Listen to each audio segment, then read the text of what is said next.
Hello everybody, welcome into our latest live video. Today, it is Friday, it is the 18th of April 2025. My name is CareyHolzman and today we're going to be looking at something, well, who knew this day was coming? $100 mini PCs. Now, we're not quite at $100 yet. We're about $10 to $25 away from hitting that. So we're jumping into this to be early. And let's be honest, I mean, anywhere from anything under 125, I just round it down. There's a full computer for 125 bucks or less. We have many to choose from. So, well, we did look at these individually over the course of the last few weeks. I want to look at them sort of comparatively today, including two we don't have that also may be worth considering. And, or for entertainment purposes, place your bets on when we're finally going to start seeing them sub $100. We can't be far away from that, I imagine. I could be wrong, but I believe we're going to be in the $99 range here within a few months for equivalent machines to what we're looking at today. Maybe not the same ones, but equivalent. Or even maybe the same ones. If it's old inventory and they just can't sell it, who knows how low they'll go. First, let me say hello to everybody joining us. Thank you to all the members, everybody in green. Good to see you all in there. A shout out to our friend Luke Greenia, who contributed $25 via PayPal just prior to the show. Joining us from Vermont. Always good to hear from our friend Luke. Craig Wilson with a $10 super chat there in the chat room before the show started, along with Mark Gaines joining us from Northern Ireland with a £10 super chat. Mark Gaines also sends a message. He says, hello, Carey, Mara, and everyone in the chat. Cheers, Mark. Charlie Purdy with a $20 super chat says hello to Carey. That's me. Mara, that's the administrator behind the camera. And everyone in the chat. That's all of you. I'm glad I cleared that up. Thank you, Charlie. And Charlie renews his membership, now a member for 10 months. He says, thanks, Carey and Mara. It's been fun, and I look forward to the future. Right on. Right on. Love it. Thank you guys so much. Hello to Darren Gilholm, Eddie Casanova, and John P. Martin Hogg joins us from Scotland. And, of course, Craig Wilson saying hello. He says, I've learned much from you and these wonderful live streams. Well, we're so glad that you're a part of this community, and it's great to have you here. It's great to have all of you here so we can interact with each other during these live shows. Lana Dro says hello from a wet Utah. Oh, we're supposed to be getting some rain here in Phoenix maybe later today or tomorrow. I hope so, but we'll see. This is our calm before the heat. Yeah, it's going to get super hot. And then it's not going to cool down until about October. So I'm not ready, but it's coming. What can you do? Live in a desert, you move if you don't like it. I know. Thomas McT says hello. And said everybody, hope everybody has a great weekend. Mark Baggett, as well as, oh, there's Luke Greenia right there. Gary Bickle and Gil Garcia, Brad Ravel, and Frank Jimmy all say hello. There's Kurt Schlegel. Ben Laird joining us from Scotland. Martin Postema says good evening. Tim Teal and Easy Otter and Jason Wyrick and Scott all join us in the chat. There's John Paul Bacon and OG Gaming joining us as well. William Denton and John Williams all say hello. And John P. is also from Vermont. Well, there you go, Luke. John P. is also in your state. Of course, our friend Ben Laird from Scotland. Our friend Buster has not been feeling well, speaking of Scotland, so I guess he's fighting a cold or something. We certainly hope he gets over it soon. Buster's he's a tough cookie, so I just didn't imagine he'd be, it's got to be something pretty bad for him to be down for a few days like that. So get your rest, feel better, and we'll look forward to seeing you in a live chat very soon. And that's, of course, Peter Laycock, or as we call him, Buster. Yeah, I hope he's feeling better today. I hope each day is a little bit better than the day before. I hate being sick. Bajan Guy saying hello. There's Phil Stodd and Dustin Blackwelder. Welcome in. Richard saying hello from Seattle. It's great to have you all here as we explore mini PCs and the budget line. John P says, I picked up the GMKtec M6 AMD mini PC and I love it. I'm not sure which configuration the M6 has. Is that a mid-range? Is that like a 5, a Ryzen 5 or an i5? I cannot remember. Dwayne Blackwelder, he says, I finally caught a live one. Guess he's referring to the stream. And he's renewed membership, now a member for 29 months. Thank you, Dwayne. So, yes, we are living in strange times indeed, where you can get an entire working computer, the case, the motherboard, the CPU, the cooler, the power supply, the operating system, the RAM, the storage, Wi-Fi, Bluetooth, USB ports for just over $100 here in the United States, with overnight shipping and a full warranty and 30-day free returns. Like, this is crazy. I know the 99-day mini PC is close ahead. What I was doing in order to get computers down to this price a few years ago was buying off-lease business computers, and I would pick them up, say, for around $50 each, and then I'd throw another $50 of replacing the mechanical drive with a solid-state drive, clean them up, test them, reinstall Windows 10, make sure their BIOSes are up to date, which they never were. But those were Intel Core i5-6500T processors. Those are desktop processors designed for business use that were already a few years old. And then it would cost me another $50 to ship them on average. So if I was giving them away, we gave away a lot to veterans. You know, initially we were giving away rebuilt tower computers, and those were very expensive to ship by comparison and much more likely for damage. So over the years, we've been finding unique and clever ways to get the price down so we can send units out for free to people who desperately need them, right? People who are on fixed income, they're living check to check, and we definitely want to encourage them to be a part of the community, so we give them that ability by sending them a computer, assuming they qualify and they're here in the United States. So we went from the tower computers to the little mini PCs, refurbishing and shipping. The shipping went down by half.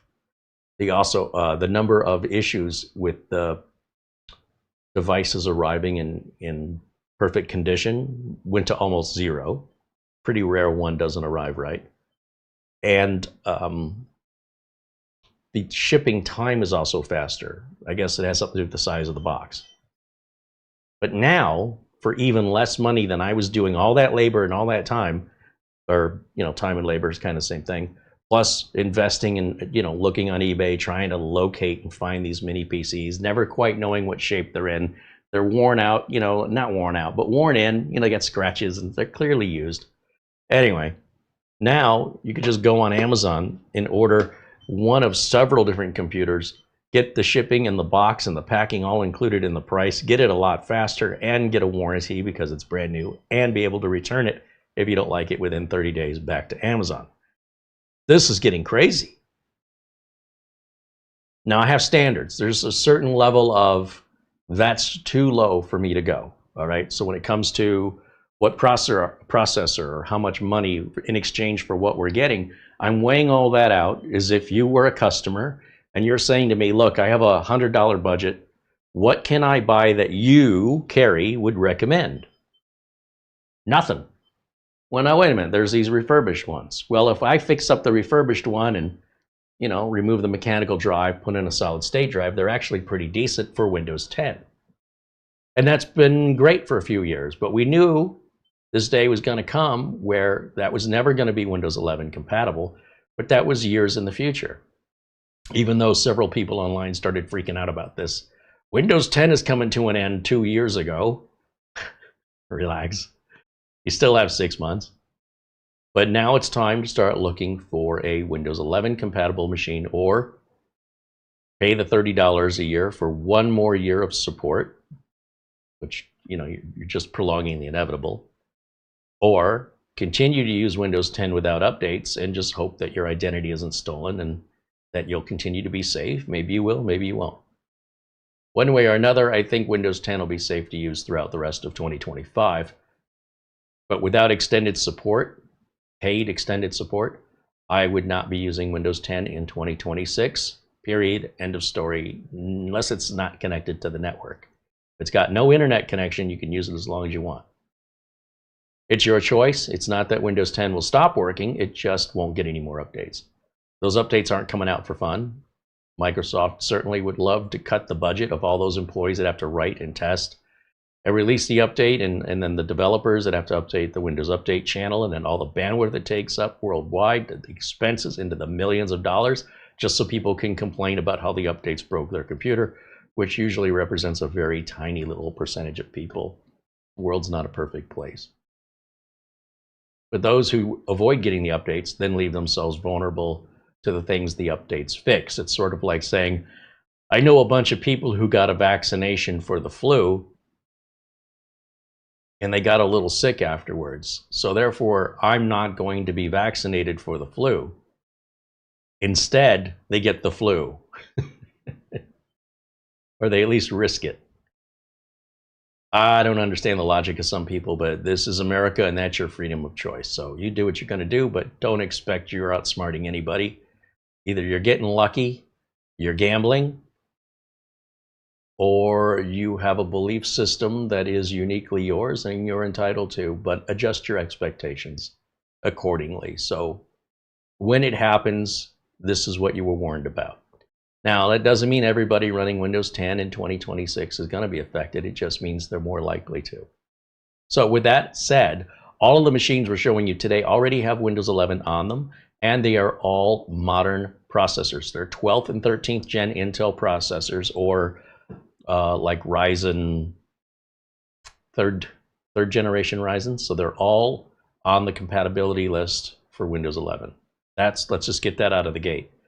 There are some older models of Intel, like N4000, N5000. I don't recommend them because they're just too darn slow. But the N100 is a 12th gen, and the N150 is a 13th gen. They're pretty similar. I don't know that I can really tell much difference between them. One may use DDR5, while one uses DDR4. Again, can't really tell any difference between them. Yes, you can run benchmarks, and you can see all the differences in the world. You know, if you want to look at a microscope at a deep enough level, you can see little bacteria crawling all over your skin. So what? So what? Just because you can throw something under a microscope to identify if that's what it takes for you to see it, if you're going to go through that much effort, maybe just stay away from it. If you're that kind of personality, you should be buying a $6,000 computer, because that's the only thing that'll live up to your standard. But for everybody else on a budget that understands this is a great value for the price and you can't afford to be picky, you need something that you can rely on, that's built well, that has a warranty, and is very inexpensive, but isn't going to be like a snail as far as performance goes. Any of the machines I show you meet my requirement before I would recommend it to a customer. Now, each of these machines varies in how they're configured, with how many video outputs they have, what type of Wi-Fi, Wi-Fi 5, Wi-Fi 6, whether or not they have SATA or NVMe drives. There's little variations like that.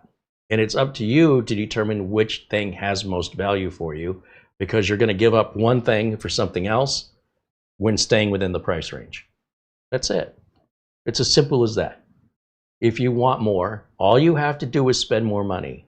But this, across the board, meets what I consider to be minimum requirements for any of my customers approaching me and asking me what I would support going forward into the future with Windows 11, if what they have now is not Windows 11 compatible.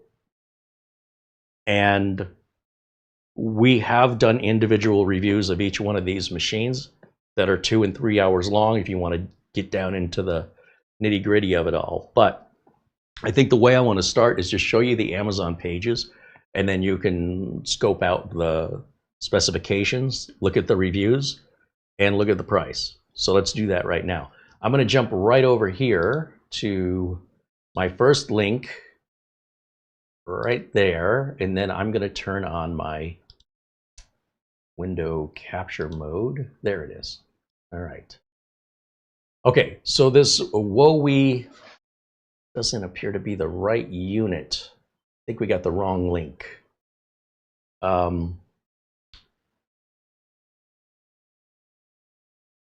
Let's do this. I want to type in N. Here we go. N100 mini PC. Oh wait, this is a Ryzen 3. I'm not going to find it that way. Wowe. What do we call this one? So the one we've got in front of us is the P5. I think that's why we've got the link.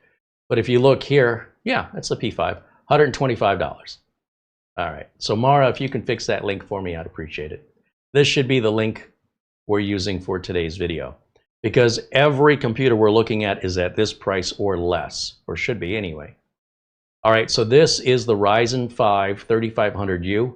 Now, these are all going to pretty much be with 8 gigs of RAM, maybe 12, but that's really not a big deal anymore. With a solid-state drive, RAM swapping is barely noticeable. 256 gig SSD.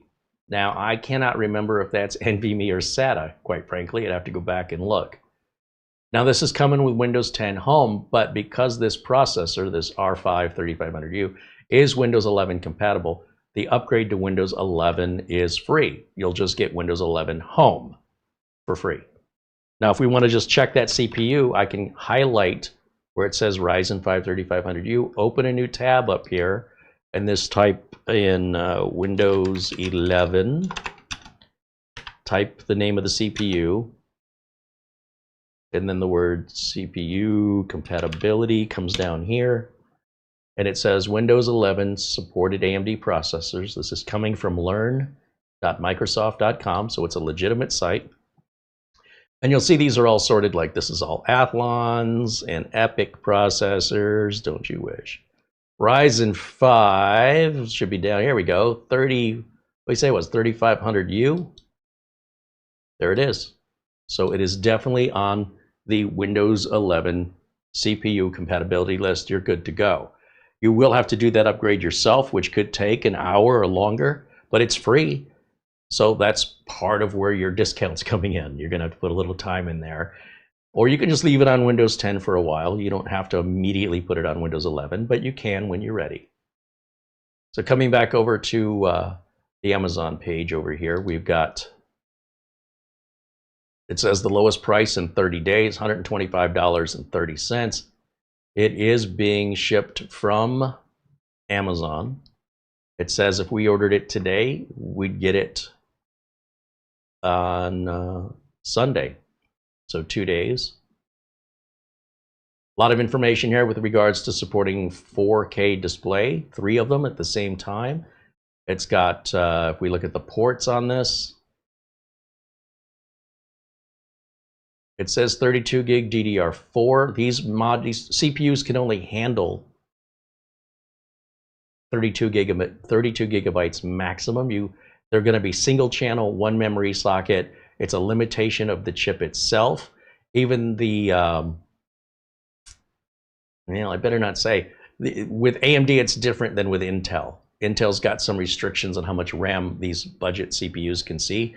For obvious reasons, they're budget CPUs. They're not meant to see 64 gigs of RAM. They're really not even meant to see 32, quite frankly.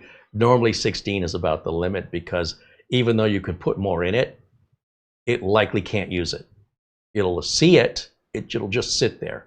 So in any event, I'm not sure with the AMD, maybe it will use it, but you're just dealing with 4 cores and 4 threads. And by today's standards, that's really fast. I mean, you're going to likely not notice any difference with this computer than you would a $2,000 desktop when it comes to how long it takes to boot up, or even how long it takes to open or browse the web, your email, pay your bills online, go on your social media sites, watch YouTube videos. It's only when you do things that are resource intensive. So if you're working on some extremely large documents, and I mean big, giant spreadsheets, things like that, but then that assumes you're getting paid. And if you're getting paid, buy better tools. It's your investment into how much money you can make in a day by how productive you can be. Why let a tool hold you back from making more money? So for people who are using this for home use, they're not using it to make money, or even, you know what, if you're using it to sell off a bunch of stuff on eBay or Facebook, these are fine. I'm not saying you can't make money with them, but these are intended to be the most basic, at the lowest price with a warranty that I personally would support in my business. That's all I'm trying to get across to you. You can see there's 12 ratings averaging 4.5 stars. Now let's go up here. Let's look at the next one. What do we have? The Minisforum UN100L. Okay, so that one, just to keep you on board where we are, we just looked at the wowe. Now we're looking at Minisforum. No, that's not Minisforum. That one's a Minisforum. And we've looked at this one in the past, the UN100L. Let's go look at the specs on this one. And you're going to find they're all very comparable. This one is a little different. This is refurbished. Now, the problem with refurbished is you may not, depending on who you're buying it from, you may not get as much of a warranty. You may not get 2-day shipping. This looks like it'll be 2-week shipping from what I'm seeing, 2 or 3 weeks. But for less than $110, this has an N100 processor. Now again, N100 is 12th gen, N150 is 13th gen. Anything below these, I'm not interested in. An N97 will be okay, but you know, these 4000 and 5000 series Intel chips from years ago, they still will be compatible with Windows 11, but I just personally can't see why anybody would spend that money when you can get these so cheap. These are much more modern, for about the same exact price, if not sometimes even cheaper. This is a bit more equipped because it's refurbished. It's got 16 gigs of RAM. That's going to be low power DDR5. That low power means the RAM is soldered on. Again, you shouldn't be looking at these for upgrading. There's really nothing to upgrade in these. If you want to add more storage, even if you can change the storage out, I don't recommend it.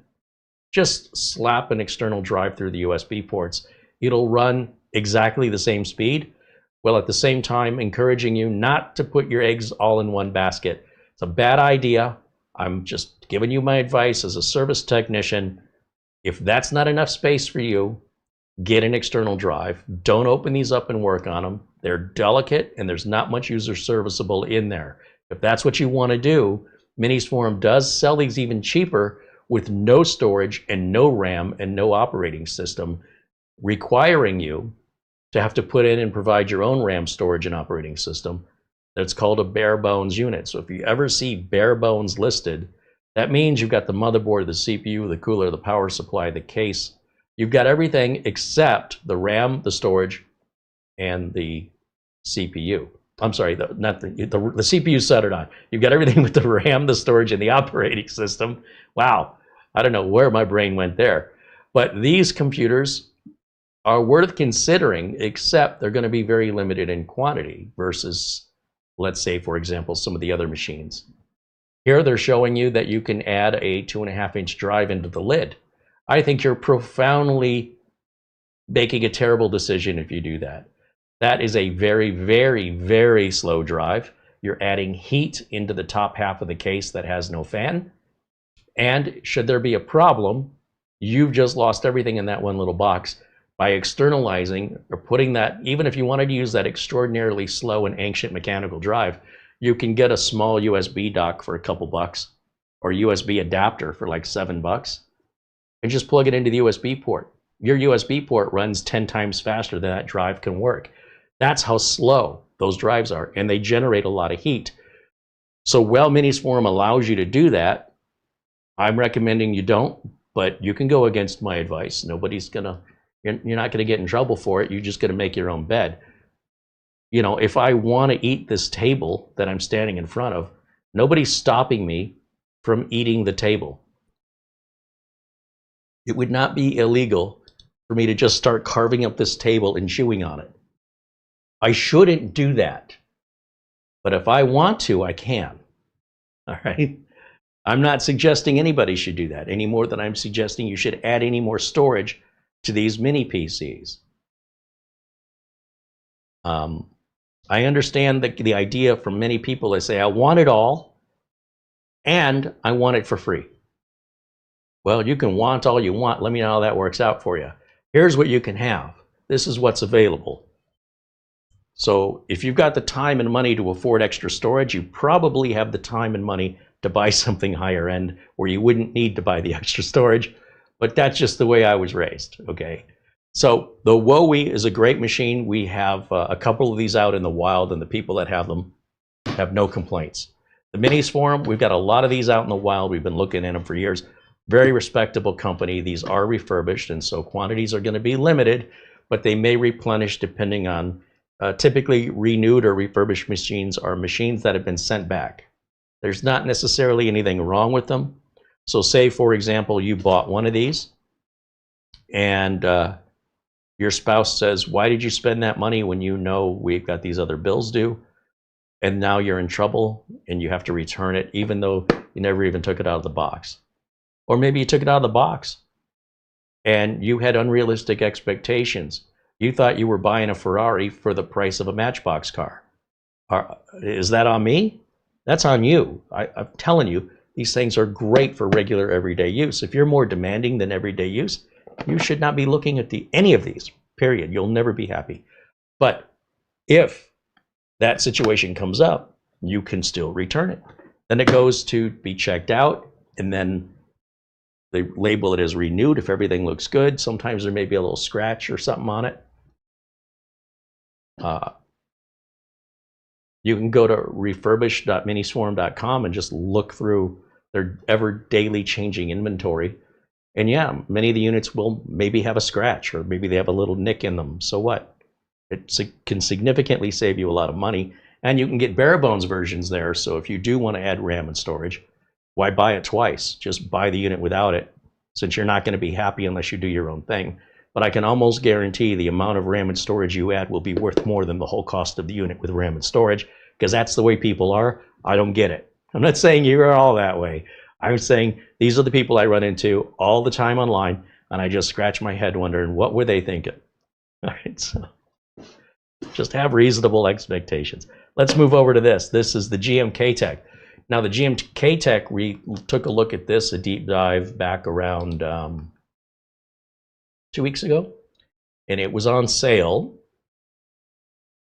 Let's bring that capture back up. Yeah, this was on sale for like 20 bucks off. So it came out to like $119, something like that. I can't remember. And if you notice here, we've got a bunch of different models. Each one of these boxes represents a different model. And the price doesn't change until I actually click on it. So here's one that's a little better equipped with 16 gigs of RAM. And right there, you see these coupons, they come and go. So at the time I bought this, there was a $20 off coupon. There's an $11 off coupon that brings that price to $157.99, let's say $158, which is only about $19 more. But for $19 more, you're getting twice the RAM and twice the storage. Would you pay $19 more for twice the RAM and twice the storage? Well, you would if that was important to you. You can see some prices highlighted right underneath in the box. It says $339, $289, $143. This is one of those little teeny tiny ones. And it looks like, yeah, 12th gen N97. So the N97 is about as low as I would go. It may only have a SATA drive in it. However, they're still plenty fast. All right, and then speaking of these little teeny tiny ones, the Ace Magic or Ace Magician, we looked at that last week. This is SATA. It's not an NVMe drive. So you're only going to get like 550 megabytes per second, which is still about 3 times faster than a mechanical drive. It's nothing to shake a stick at. The 3 HDMI outputs on it are what make this unique. It's got 12 gigs instead of 8 gigs of RAM, which likely won't make much difference to anybody anyway, but people, this is how marketing works. They give you more of something that you have been convinced by marketing is going to make a difference, because it used to back in the day. These days, yeah, maybe it will for you, but for most people, they can't tell them apart. So it's an N100, supports 3 video outs at the same time. It's got soldered on RAM. You cannot upgrade or change that RAM. That RAM is also faster and more reliable because it's soldered on. It's also cheaper, which is why it can be afforded to be faster. It's only Wi-Fi 6. It's not 6 or 6E or 7, but if you're running 6E and 7, you must have some money because this costs less than the router you bought. All right, that's all I'm trying to say. Like, at what point does this start not making any sense? So the NVMe here doesn't specify. You'll notice it's NVMe or SATA. I think I just called it NVMe. It is a SATA drive. Whenever a manufacturer doesn't tell you, if it just say it's an SSD, you got to wonder, why are they not telling me if it's SATA or NVMe? So the other place you could look is at the speed specifications, where it tells you all the speeds of everything. And when you know, they left that out too. They just omitted it. Whoops, I guess we forgot to put it in. But that's where the reviews can help you, because if you scroll down, maybe somebody's got a screenshot in a review showing the speed of the drive. And this holds true for whether you're buying just a drive or a whole computer. And if we scroll down here, I don't see any photos posted, but you can see people really like it. And it also helps to see that somebody's a verified purchaser. That will say that, you know, take out any doubt that they were sent a unit for free in exchange for review, which they're going to be more likely to be kind, right? Because they didn't feel like they were ripped off if it was for free. So I do like to see verified purchase under these reviews, and I don't see that. Oh, and then to see more reviews, I guess I have to sign in. Now this unit is unavailable. However, being sold out, they being Ace Magician, make several other models that are very similar to this. So if we visit the Ace Magician store, we can take a look-see.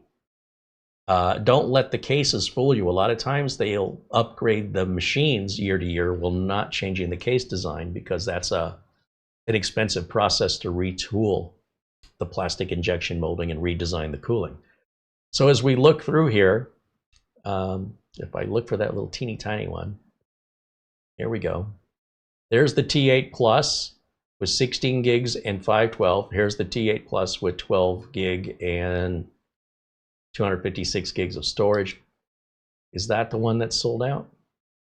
Here we go. That's the one we're looking for. Hopefully Mara can change our link to this. You see the $60 coupon? That's going to change that price to $129.99. So that's about $5 over the $125 I thought was my limit. But at $130, that may be worth it to you because of those 3 HDMI ports. That's pretty unusual to see. Usually to hook up 3 monitors, you get an HDMI port for one monitor, a display port for another monitor, and a USB Type-C for another monitor. In this case, having all HDMI makes that a little simpler, a little less complicated. However, I don't know anybody running 3 monitors. I have some customers running 2, which of course any of these mini PCs will do fine, but maybe you want that 3rd monitor. If so, it may be worth the extra $5 to you to pay for it. Plus you get that extra 8 gigs of RAM, which again, here we're looking at DDR5 instead of DDR4, which doesn't really make any difference outside of benchmarks. You're probably never going to notice it, but if it makes you feel good, there you go. It is going to be a SATA SSD, so your speeds on this are going to be about 550 megabytes per second, which again is, for a machine like this, is perfectly acceptable. Ethernet is gigabit. It's got 2 Ethernet ports on the back of it, and it's the other thing that's unique about this unit is how small it is. It's only 3.5 inches by 3.5 inches. It's super tiny. Don't they have the measurement here? Here's all your ports. You've got 2 Ethernet ports that are gigabit. Now some of the other mini PCs have 1 Ethernet port that's 2.5 gig. I'm not quite sure who's buying a $125 mini PC who needs 2.5 gig, but I'm sure there's some of you out there. At some point that'll become normal, but we're not there yet in 2025, okay? So I don't think that's really all that important. Wi-Fi 5 versus Wi-Fi 6, I can't really answer that for you because I personally try to stay off Wi-Fi as much as possible. If you're running Wi-Fi 5 and you have a Wi-Fi 6 router, on a machine that's equipped like this, it's not going to make much difference because your bottleneck is the machine itself. You'll be able to play back videos fine. You shouldn't even notice any difference. If you're transferring large files over the network and you feel like it's taking a long time over Wi-Fi, what are you doing with this? This isn't for you.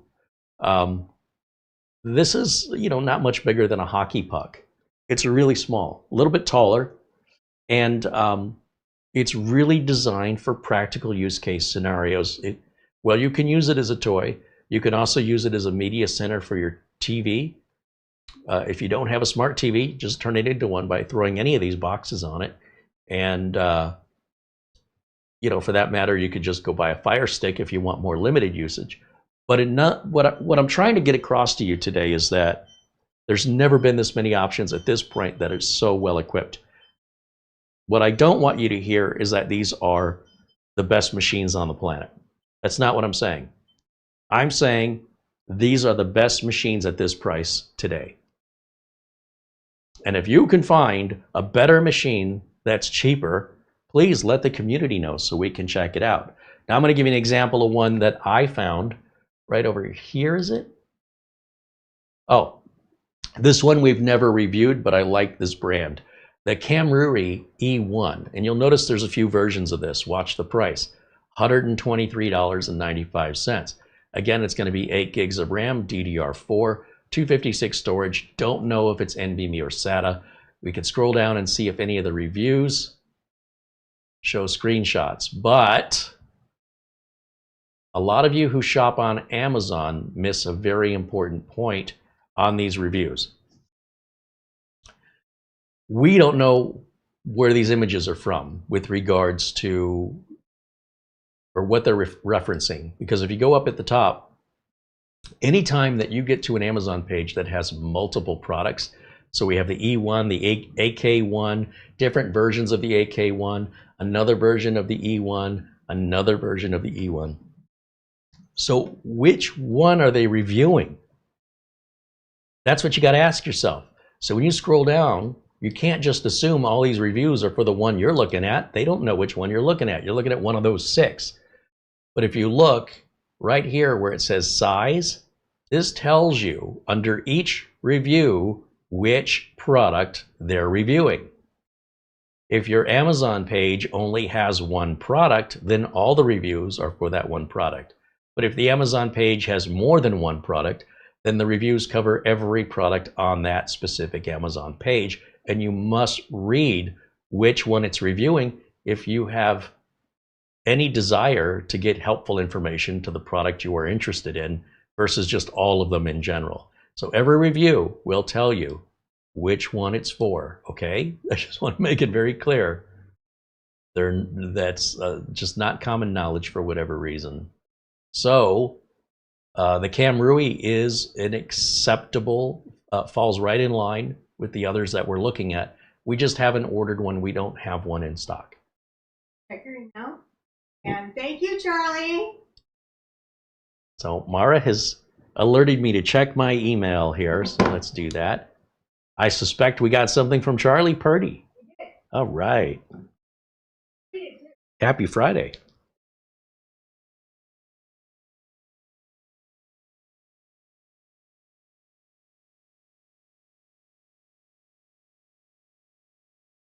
Mark Gaines sends $63 over to us. I don't see a message there, but thank you very much, Mark Gaines from Northern Ireland, for your continued generosity. There's our friend Charlie Purdy with an Amazon gift card. He says, I was away last week on business. Please tell Mara I received her cookbook. My wife and I have tried over 6 recipes, and they're all delicious. This book is great for my diabetic wife. If we have diabetes, or if you know any diabetics, I highly, highly recommend these delicious recipes. Thank you, Marlena. Well, first of all, wow, that's amazing. It's a very generous gift card, Charlie. Thank you so much for your feedback on that. And yeah, the diabetic thing, for people who know, you know.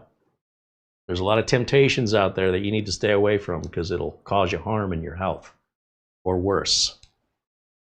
So to be able to remove that temptation by making foods where you don't feel like you're eating diet food, you're not eating, there's new ingredients and substitutes to things that create carbs and sugars that didn't exist a few years ago. And Mara is always on top of that, whatever the latest and greatest thing is, and then testing her blood sugar to see what kind of an impact it's having. Now, of course, just because it doesn't have an impact with her doesn't mean it won't have an impact with you. And that's why it's important that you use these as a guideline and to evaluate for yourself what sort of impact they have. The important thing is to set you on that path to introduce you to these new ingredients or ingredient substitutes that get so close to the real thing, you might actually, and hopefully will prefer them, that they actually taste better. So that's the Mara's cookbook, which she just self-published over on Amazon. For those of you who don't know, I'll jump back over to Amazon, and we have a link to the cookbook in the video notes below today's video. And let me jump over here and go to window capture. Yeah. So you see, we only have two reviews on this. Hopefully people will leave more reviews and maybe do better on the Amazon search results or recommendations. But unfortunately, Amazon raised the price. This was a $17, $18 book.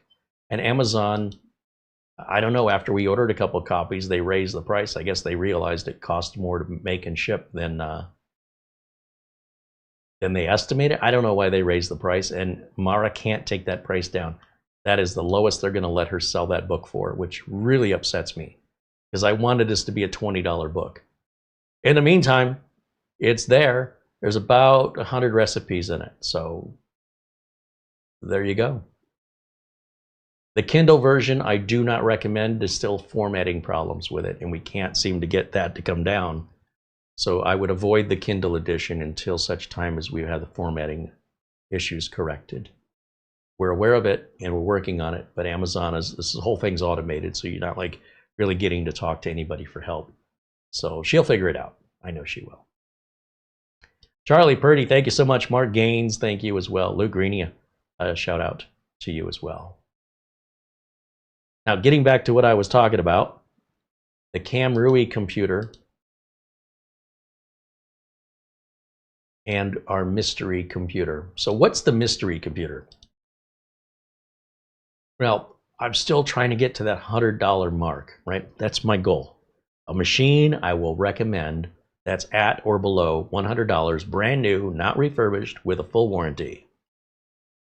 Problem with the refurbished ones, even if they come with the regular warranty, they have limited quantities. So what's something we can all get? That's, I don't want to alienate anybody and make it a race to who gets there first. I don't want to play those games. So that's when I ran into, let's see, where am I?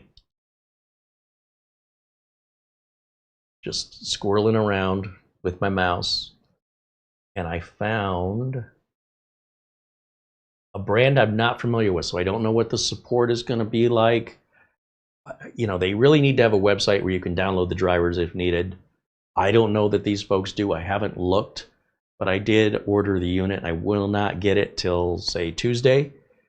But this video, I think, if you're at all interested in the content, this is going to be very different content for me, because I'm going to step outside of my box and my comfort zone, and I'm going to buy a Linux computer.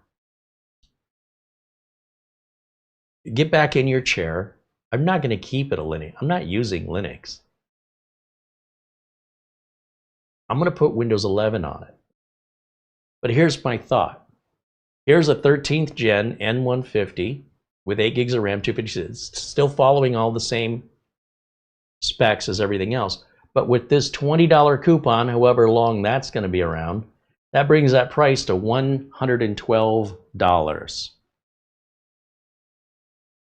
And it's Wi-Fi 6 and Bluetooth 5.2. It's not a generation behind. It is just gigabit Ethernet, not 2.5. But I've already mentioned the 2.5. I wouldn't expect that on a computer of a budget range like this. And, you know, it's kind of classy looking. It's got a little faux wood grain there. It's got the ports I want with regards to 2 USB 3s. We got our Kensington lock, our gigabit LAN, 2 HDMI outs. Remember I said a lot of computers that support two monitors will have one display port, one HDMI. This gives you two HDMI, your standard barrel power connector. And on the front, two more USB 3s. Clear CMOS button, which again, I don't know anybody's using that. I believe we've got a headphone jack there and then a power button. So I've never heard of Soayan. I don't know if they're any good. The USB 3.2 ports are 10 gig per second. So 10 gig per second, when you want to translate that into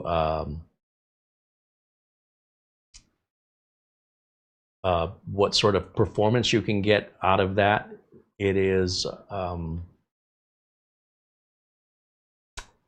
should be 1,000 megabytes per second.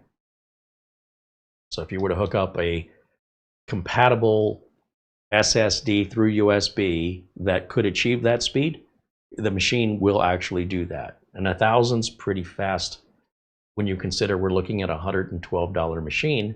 And that mechanical drive that you absolutely insist you need, you'll be lucky if you can even hit 200 megabytes per second on its good day. That's the difference. 5 times faster through the USB port. But mechanical drives by design, they're just, 80% slower, at least 80% slower, and sometimes even more than that. So you do you. But all I'm telling you is, with regards to this, what I'm wondering is, does this company, this manufacturer, have a website where we can download Windows 11 drivers?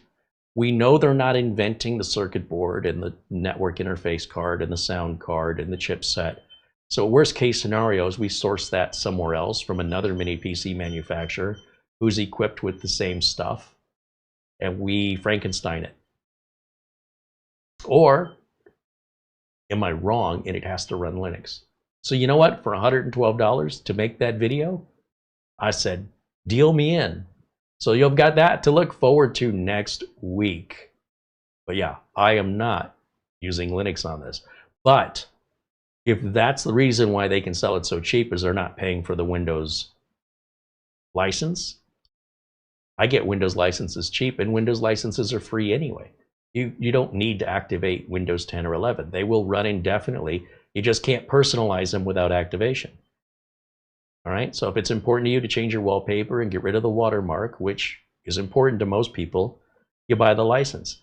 And with our friends at SCD Keys, the licenses are like 15 bucks. What's the big deal?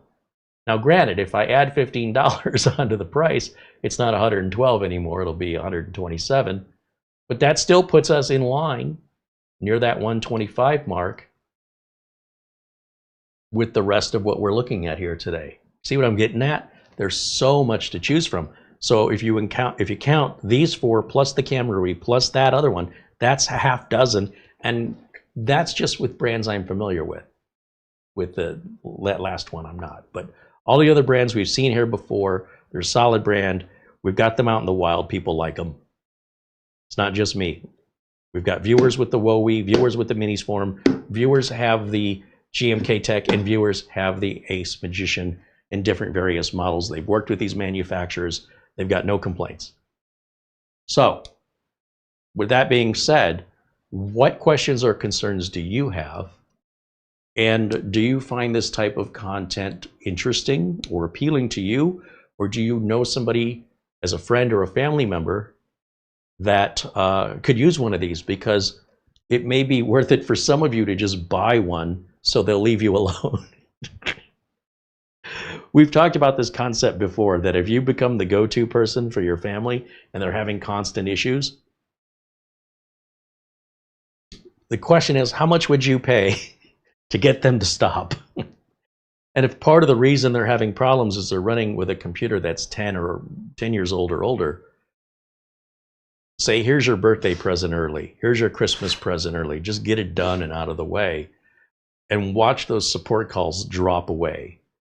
And instead of hearing, I need your help, you're going to hear, I can't believe you just gave this to me. This is amazing. I love this thing. Sure, you might have some support calls out of the gate as they get used to it, but then it should all just quiet down and you can have peace and harmony without jeopardizing your relationships with your friends and family. Why won't you help me, you jerk? Because this is the 17th time you've called me today. All right, so there's another reason you might consider buying one. And if I'm wrong and they hate it, ask them to give it back and send it back to Amazon. 30-day returns. All right? What's your risk other than peace and happiness? Now, for a lot of people running small businesses, this is all they need. It depends what the business is, but there are plenty of real estate agents. They're going to do just fine with that. There's dental practices that are renting like Dentrix and other specialty. This is all they need. Now, they need a server, but that's beside the point. But on the side of where they're in the operatories where they do the work, they don't need much. They grab the scans from the X-ray machine and pull up the client files. It's really doesn't require much. In fact, let's run a little experiment here. And feel free to answer my earlier question as I keep yabbering on. What do you think would happen if I turned one of these on and somewhere here I have, I see it. I have an external USB capture card. So broadcasting at 4K, 30 frames per second at a 30,000 bit rate. Do you think one of these little computers could keep up with the video that I'm making today live? Or do you think it would stutter and go slow and be delayed? And something like this EVGA is an external, it's called an XR1 Lite. It can take the HDMI port from the back of the camera. Now, I wouldn't expect anybody to take a $2,500 camera and plug it into a $100 capture card into a $125 computer.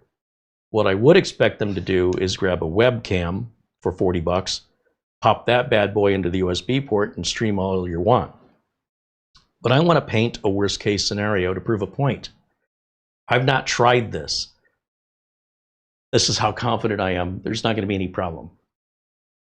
I've been wrong before. So if you want to place your bets, the first thing we have to decide is which one of these should I unbox and try this little experiment with. And we're going to take that camera that's feeding into our streaming PC, and we're going to put it in one of these, and put this into one of these, load OBS on it, and continue our stream. What do you think? You think it's going to work? Where streaming gets difficult is if you're trying to game and stream on the same computer. You can just forget that. For doing that, you've got a budget of at least $2,000. So take that off the table.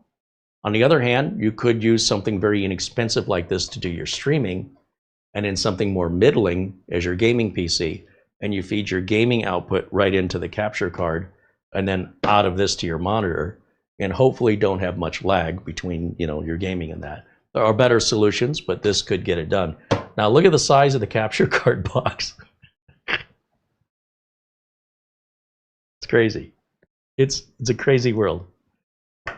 Let me jump over to the chat and see what your comments are before we move forward here. Colin Hunt. Hey, Colin, good to see you, my friend, joining us from England with a £5 super chat. He says, good evening, everybody. Speaking of video capture. Thank you, Colin.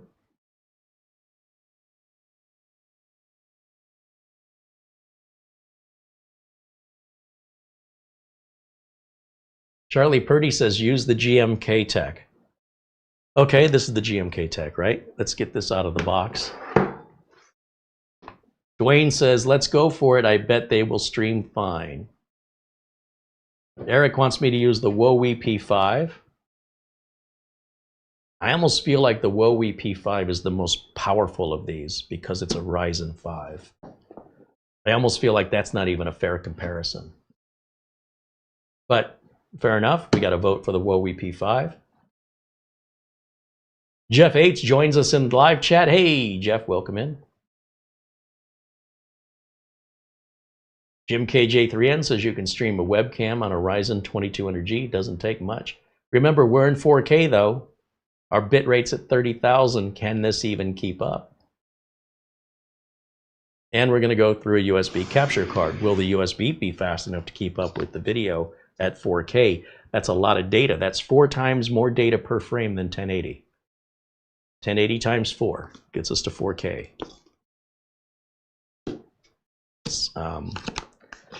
Take out, well, I'm still waiting on your responses in there. Let's pull out this EVGA. These were on sale. These were super cheap. And EVGA is a great brand when it comes to stuff like this. Let me just jump over at Amazon while I'm still waiting on your responses, because I'm curious if they're still the same low price or if they've gone back up. This is the EVGA XR1. Oh, maybe they don't make it anymore. Maybe that's why it was on sale.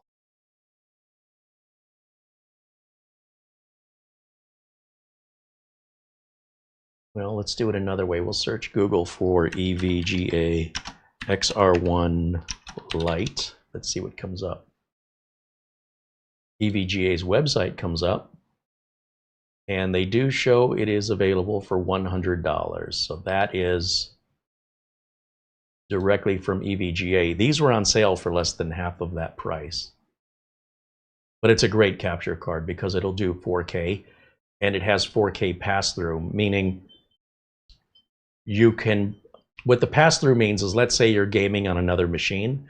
You take the output of your gaming machine and plug it into this, and the output of this and plug it into your monitor. And that way you're capturing through the USB port on a different computer that'll grab the video through USB. Well, your HDMI out is going to your monitor, and then you have no lag. There shouldn't be any lag because it's passing through. That's what that means. But I just wonder if it's available cheaper. Maybe you buy one used on eBay or something. I don't know. You hit the shopping tab, because I know these were like 50 bucks when they went on sale. Oh, I'm not seeing them. Newegg wants $108. That went up the other way. Yikes.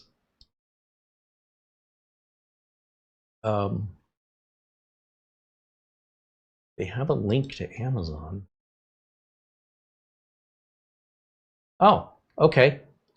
So Amazon does have it. It wasn't coming up in my search. And it looks like $71, $74. It must be a return or something. Let's see. See all buying options. So it's not coming from Amazon. This is coming from third-party sellers. And that seller's rating is not good, so I would not buy from that one. But for 99 cents more, this seller has perfect ratings. So I wouldn't hesitate there. Now this seller is shipping through Amazon. So if you want it a little faster, I suppose, you could pay $5 more, $4 more. And then you see the price keeps going up. These ratings are a little bit low. 53% is not good. I would not buy from that one. Just because it's more money, don't make that assumption. This is the one, if it were me, I think I'd be buying this one.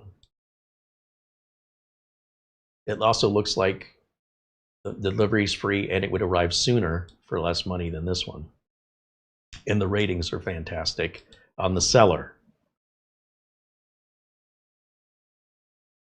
Okay. So let me jump back to where we were over here.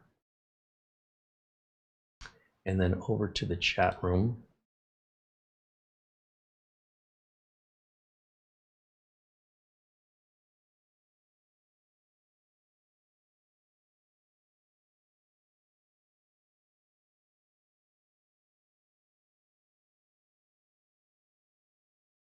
Jason H88 thinks we should try this one.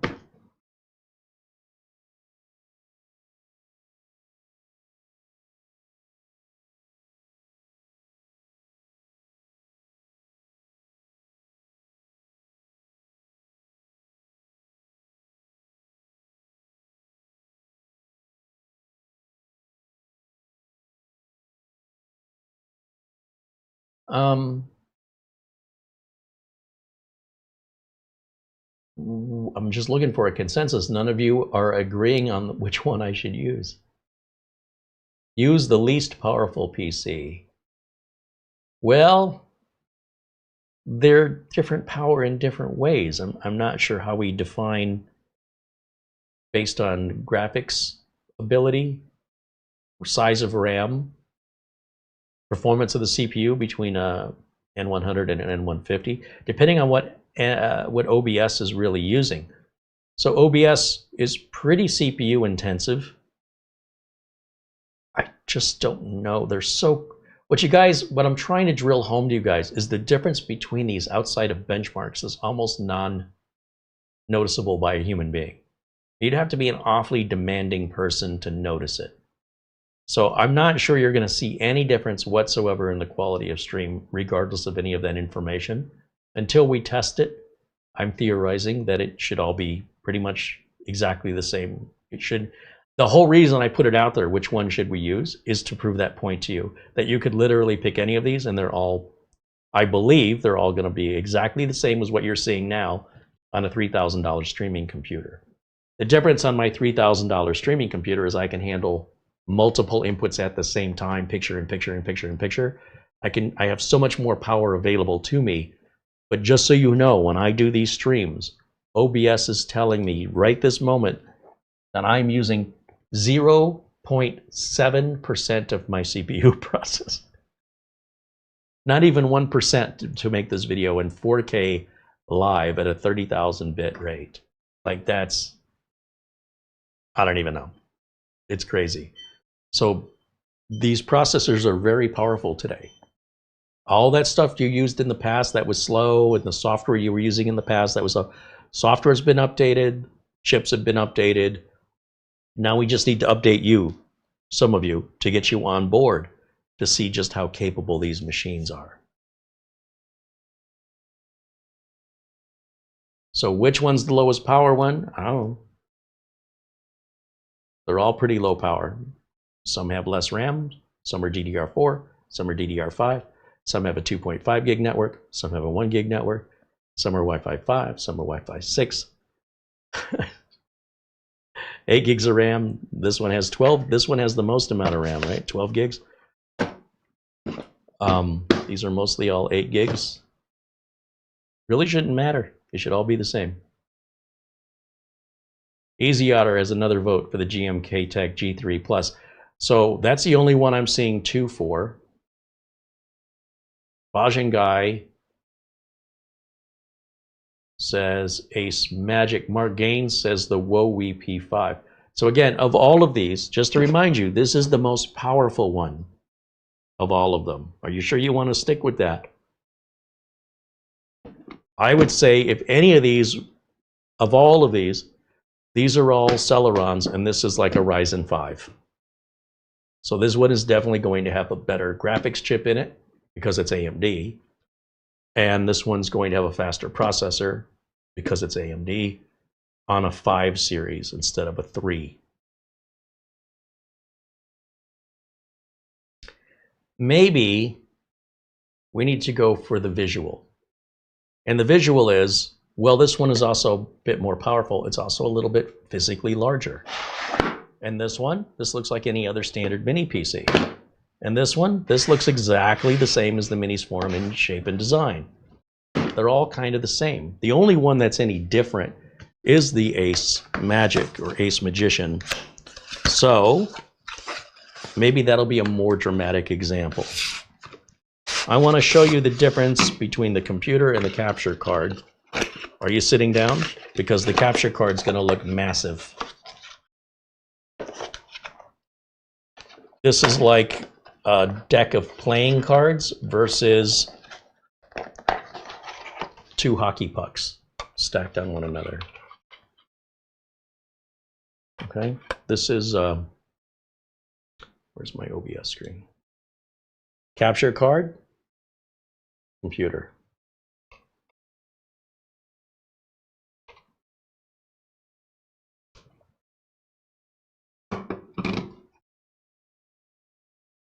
Capture card has an HDMI input, HDMI output, and then the video gets translated or converted over to USB. The USB also powers this. Pretty clever stuff. So with the box of the capture card, we get a couple of cables here. You get an extra HDMI cable, because assuming you have one connecting to your monitor, you'd connect the one connecting to your monitor over to this, and this back over to the monitor. Okay, so that's why you get an extra HDMI. We're not going to run the pass-through. I don't see any reason to do that. This is a USB Type-C to Type-A standard USB cable that's included with the price of the capture card, and that enables us to use the USB-C connection on the back of the capture card into a standard USB Type-A connection that's most common on all computers. So we just take the USB Type-C, plug it in right here. That's going to carry our video out and provide us power to the unit, and we can literally plug it in to any USB port, preferably USB 3. In this case, I think they're 3.2. That's the front of the unit. This is the side with the HDMI. This is the side with the USB. And the back has our Ethernet and power. Speaking of Ethernet and power, I suppose we can hook those up. So I'll grab the Ethernet cable from down here. And then we'll grab power supply. I'm in the box. Mark Gaines says, I changed my mind. Let's go with this Ace Magician. All right, Mark. I agree. Let's do it. We could do all of these. I think the results are always going to be the same. If not, we'll all be surprised together one way or the other, okay? That's why I like to put my money where my mouth is. We can sit there and talk all day. That does nothing. Let's do something instead, and we'll witness the results live, unscripted, right now. And then there's no doubt. I need an HDMI cable for this unit here. So let me just grab my standard HDMI. Now remember, this is going to be SATA. It's not NVMe. Use any HDMI port, it doesn't matter. We've got power, Ethernet. I need a keyboard and a mouse.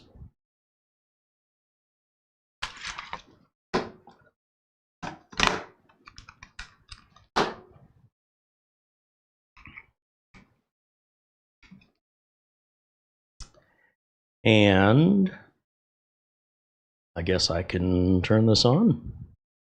We'll hit the power button. See the blue light comes on right there. And we'll switch over to camera input 2.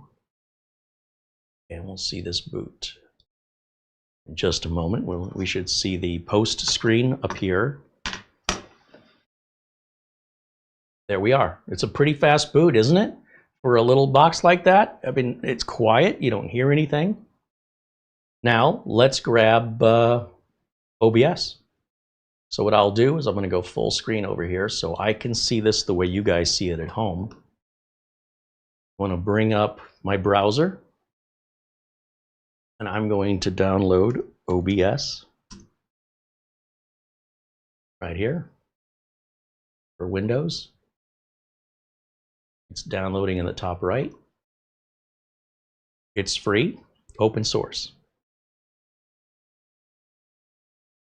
Open the file, and that will get us installed.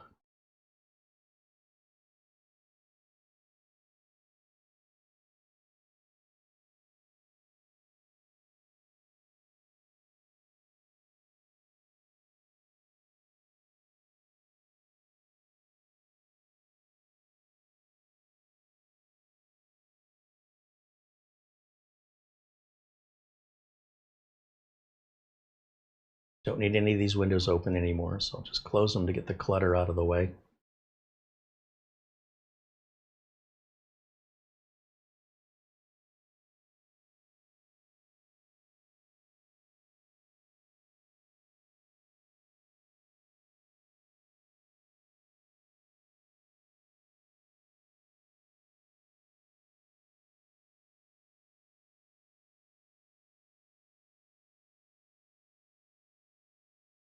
All done. I'll hit finish on this, and OBS should then start for the very first time.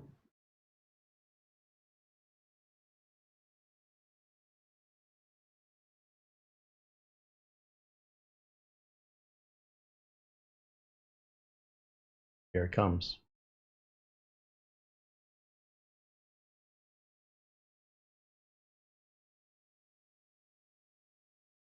Okay, oh, we didn't even get the latest version. Let's update to the latest version, just to be clear. We'll get the update.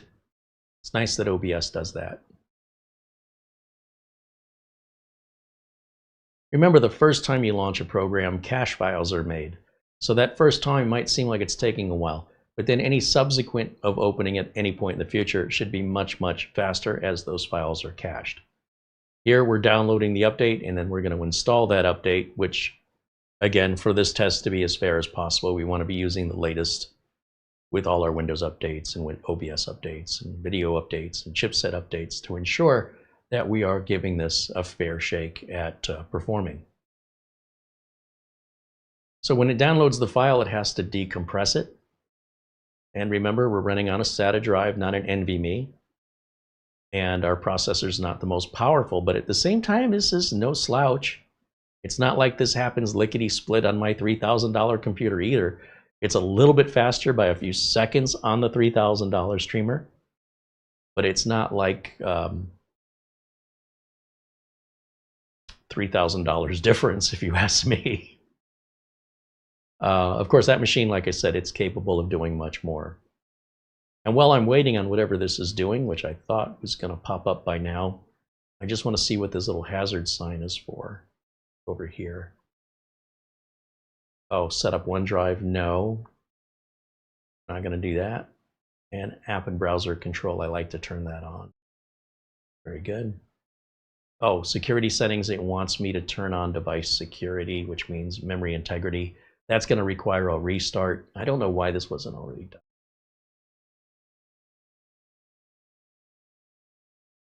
Did our OBS install and it didn't relaunch? Is that why I'm waiting?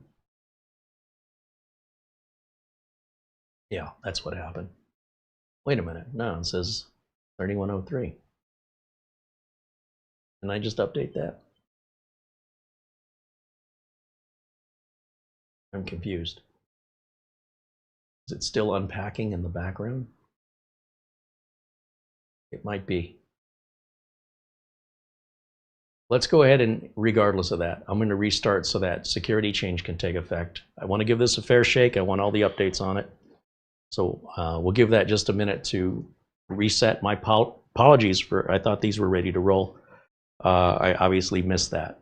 So we'll go ahead and let that finish up, and then we're going to come back and we'll plug a camera in here and we'll show you the video feed. In the meantime, while we're waiting on that, I'm going to jump back over to camera 1 just to ask if there's any other questions or concerns, regardless if it has to do with streaming or if it's with mini PCs.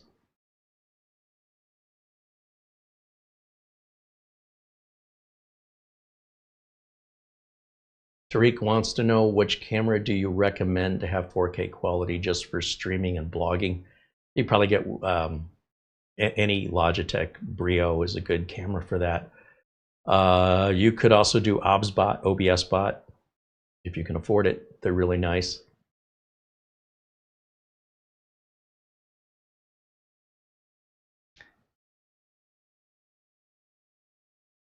What is OBS? OBS is the software I use that allows my camera to broadcast to you here on YouTube.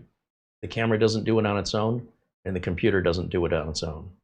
But the computer and the camera can communicate together through a capture card, and then that can be configured through OBS. It's like a mixer. If you've got a band and one person's playing guitar and one person's playing drums, we need to connect all those together and then adjust their volumes to what level of volume. We don't want one instrument drowning out all the other instruments, and just playing them acoustically might work, but if you're playing an electronic instrument like a synthesizer, things like that, you need another tool. The tool's called a mixer. So OBS is like a virtual mixer for taking our video and audio sources and translating them for the computer and translating them for YouTube. It's the intermediary. There's lots of other alternatives that do that. OBS is a mixer, if you will. And just as if you were in a band, you have multiple different kinds of mixers you can buy from different companies, including software mixers. If you have the interface to plug your instruments into, you can do all that through software on the computer. That interface in our case is a video capture card, but in the audio world, it'd be an audio capture and maybe multiple audio capture, one for each instrument. It's kind of, if that helps you understand it, that's all OBS is. It's open broadcast software. Open being that it's open source.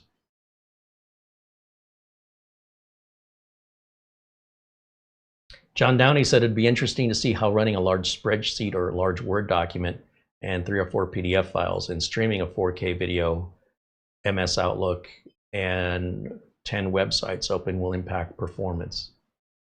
Well, look, you know, it's like saying it'd be interesting if we could go get a Mazda Miata and run it on the Rubicon Trail. You're probably going to break the car. It's not designed for that. I don't understand what the logic is behind somebody wanting to take something that's intended for light use and see how many times they could slam it against the wall, how many pieces it'll break into.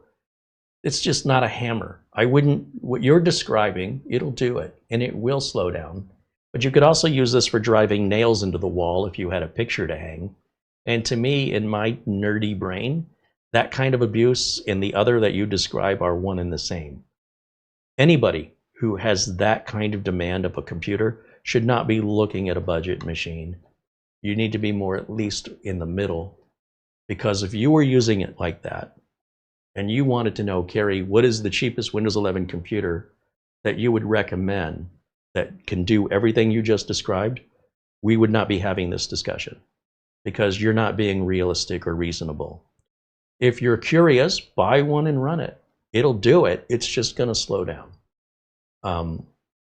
It's not built for that. That's not who it's for. And if you buy it because you just want to see how much abuse it'll take, that's not why I'm here. You know, you're free to do that, and you're free to report back to us what the results are, but I don't think you're getting the exercise. We're trying to find machines that are very affordable for people who need the basics. What you just described is not basic. What you've described is more midline. And so if you looked at a midline computer at midline computer prices, we could talk. But otherwise, you're mixing up things that don't belong together. And it can create confusion from the viewers going, well, I thought you said, you know, these were great. They're great for basic use. That's not basic use. That's also not advanced use. That's somewhere in the middle. So yes, these will do that, but they will slow down. Promise you they'll slow down. But they're not going to crash or anything. They're not going to overheat. It's just going to, you're going to need patience. They're just not designed to do that. I don't know why you'd want to do that any more than why you'd want to use this to drive nails in the wall. You could do that too. Why? All right, that's just the way I see it. Did we reboot over here? I let the time get away from me. Yeah, so whenever you get this, let's finish. Let me try this again. But after a few updates, eventually you're going to get this screen. It says, let's finish setting up your PC. If you want to know how to get through this, so it never comes, well, it'll come up again in a few months from another update. But a lot of people say, remind me in 3 days. This thing just constantly will annoy you every 3 days. So if you want it to go away for a while, do this. Hit continue. Hit skip. Hit back. Hit skip again. You're done. It's going to leave you alone for the next few months. All right? That gets rid of it. All right, let me try this OBS again now. Hopefully, no. Why am I still getting a... Oh, this darn thing. Tell it again. Dismiss OneDrive. I want to see everything happy down here. That's better. Now let's bring up OBS. It should open a lot faster because files have been cached and likely tell us we need the update. So let's just find out here in a second. Wow, that opened a lot faster. And yeah, 31.0.2. So that's not 31.0.3. So let's go to help, check for updates. Yes, let's update now. Searching. Then we should see the download happen. It's pretty fast. and then launch. That should be it. That's how easy these updates are. It's not like that's going to be markedly faster on a $3,000 computer. Now, if I switch back over here to camera 1, I want to show you the next few steps.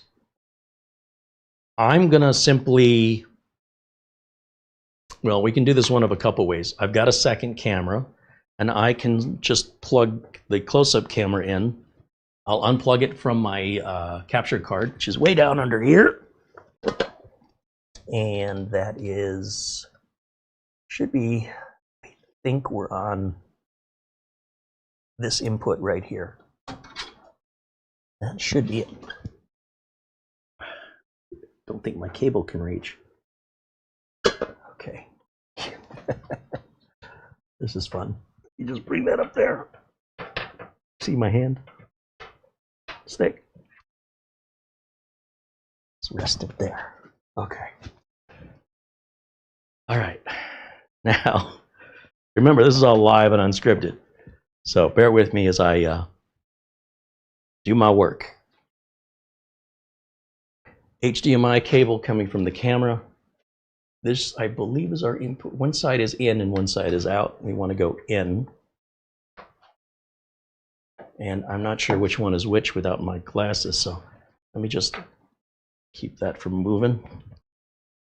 And let's see what my glasses say over here.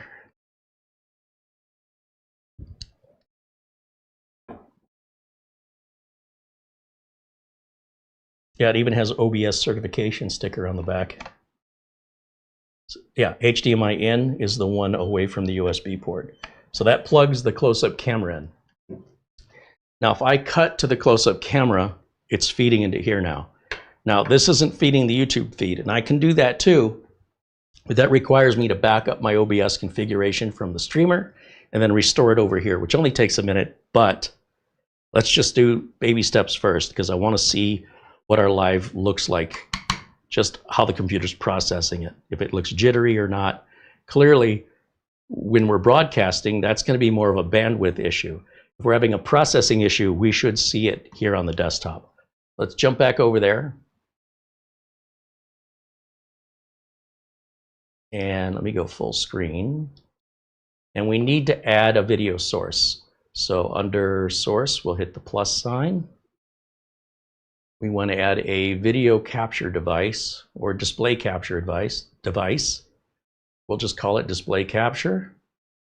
Capture method automatic.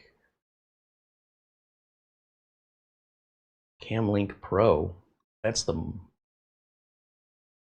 Okay, I guess that's the desktop, but it's not our camera.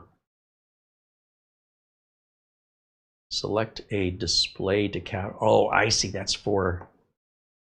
Sorry, that's not a capture device. That's a display capture. So meaning I want to capture the screen. Silly me. Let's take that out. Let's remove it. That's not what I wanted. I wanted a display capture device. So let's try it again. Add. So there's a window capture, which opens, it captures any window on your screen, versus a display capture that captures your screen. And what I want is a video capture device.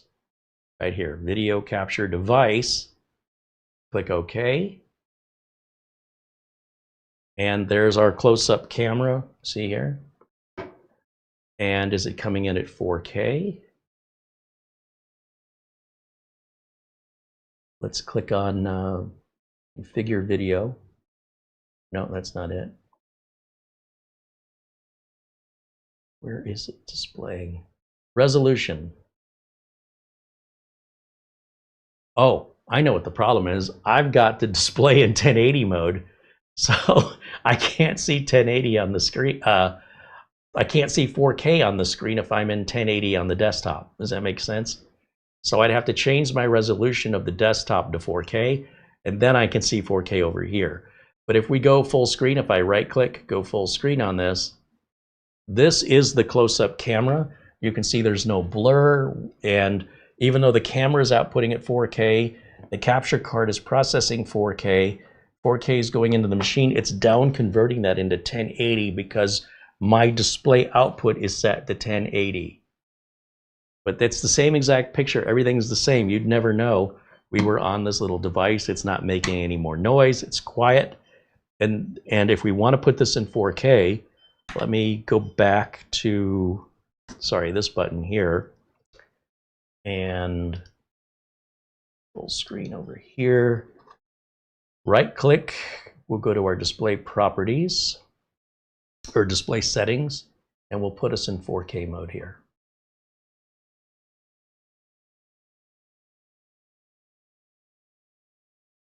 Keep these changes.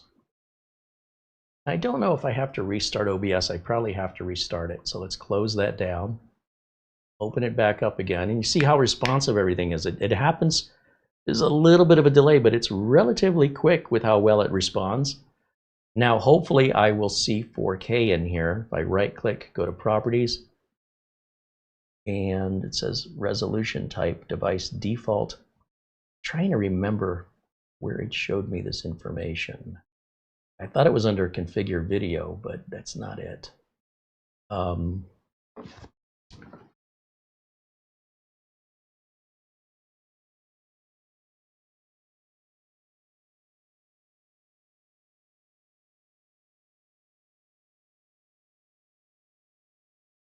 Maybe it was under, I thought it was under configure. Somewhere there's like an information about, you know, getting the data. Just a little out of practice here. What if we choose custom? And this is 3760 by, what is it? Can't remember anymore. I can't remember the default. Hold on, let me cancel that out one more time.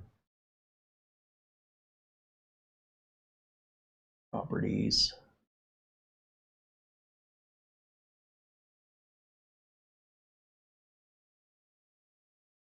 It is in here somewhere. This is a Carey issue.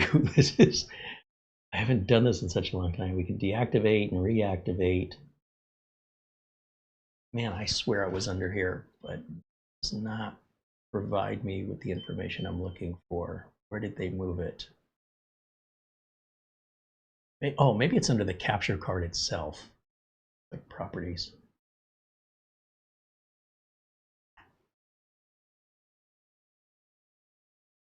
I guess that's where I was.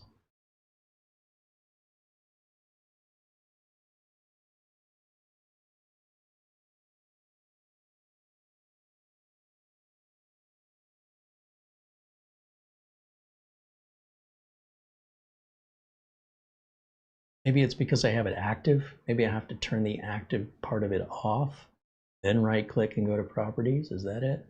Then I go to configure. Nope. I swear it was giving me all the information. Oh, I was getting that from my capture card itself. I wasn't getting it from OBS. That's why I'm a little confused right now. So, okay. Reactivate it.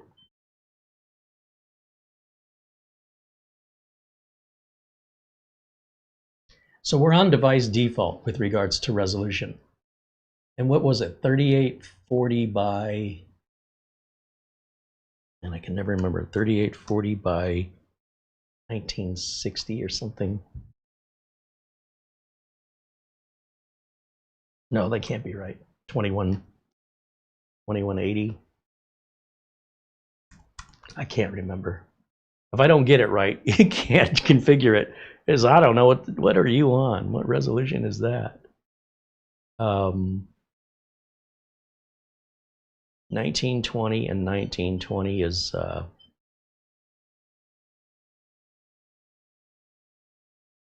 maybe I got it backwards. 21.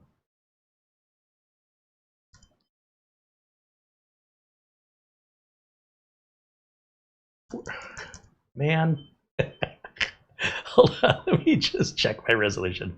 Somebody in chat's probably shouting it out. What did I set my resolution to?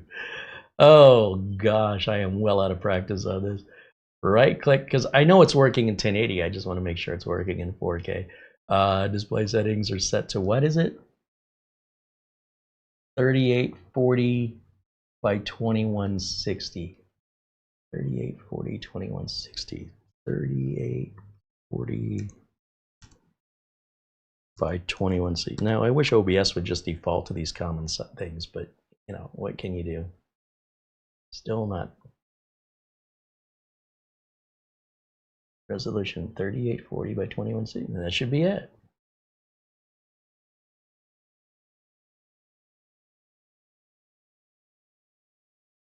About 2160 by 3840. Do I have the numbers in the backwards? Turn it off and back on again.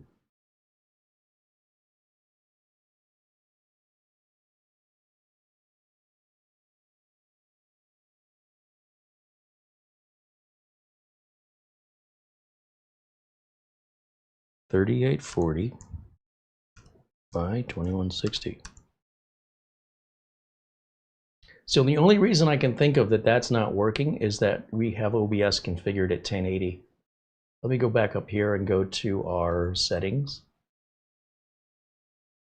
See what resolution we're set up for. Output.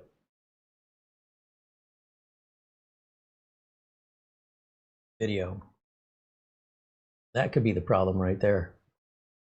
3840 by 2160.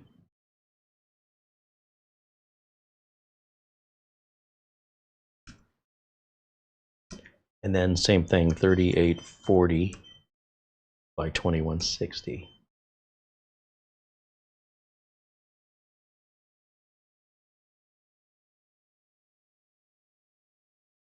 Right click, properties, deactivate and reactivate.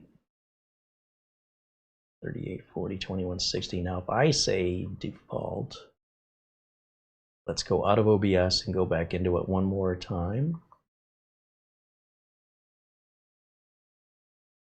I'm just trying to figure out what resolution I'm in right now. It's really hard for me to tell 1080 from 4K. Properties.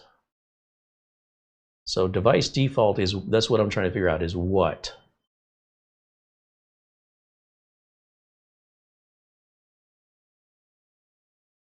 Oh, right here, it says resolution. But is that just the last number we put in, or is that the number it's putting in? 3840 by 2160. I'm just wondering if that's a cache number. Because that doesn't seem to be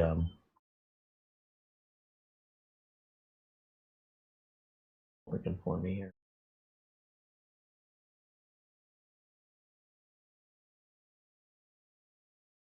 Did I typo it? 3840. When it's in 4K mode, I can barely read it. No, I didn't typo it.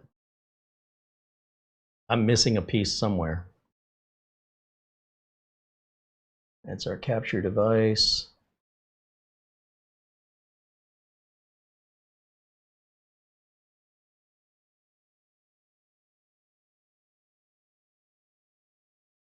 So this is just getting to know the software, right? This is not an OBS error. It's not the computer doing anything wrong. It's me not just being unfamiliar with the configuration of it. But I believe at the default, we are seeing 4K. I'm just looking for verification.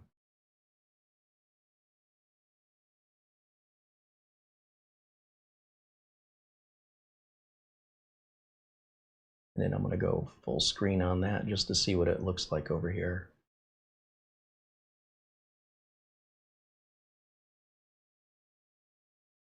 Yeah, I mean, that's pretty sharp. I'm going to guess that's 4K.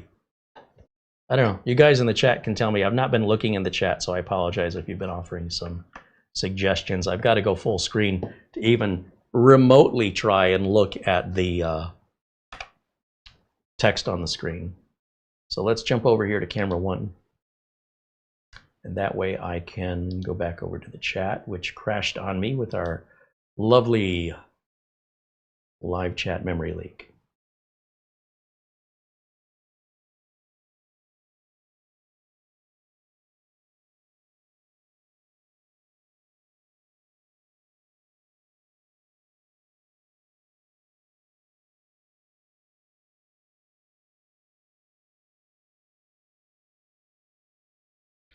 Do bot says, try adjusting the video capture on the canvas.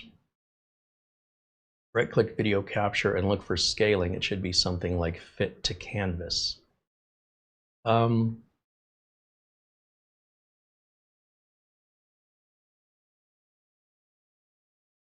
let me go back over there.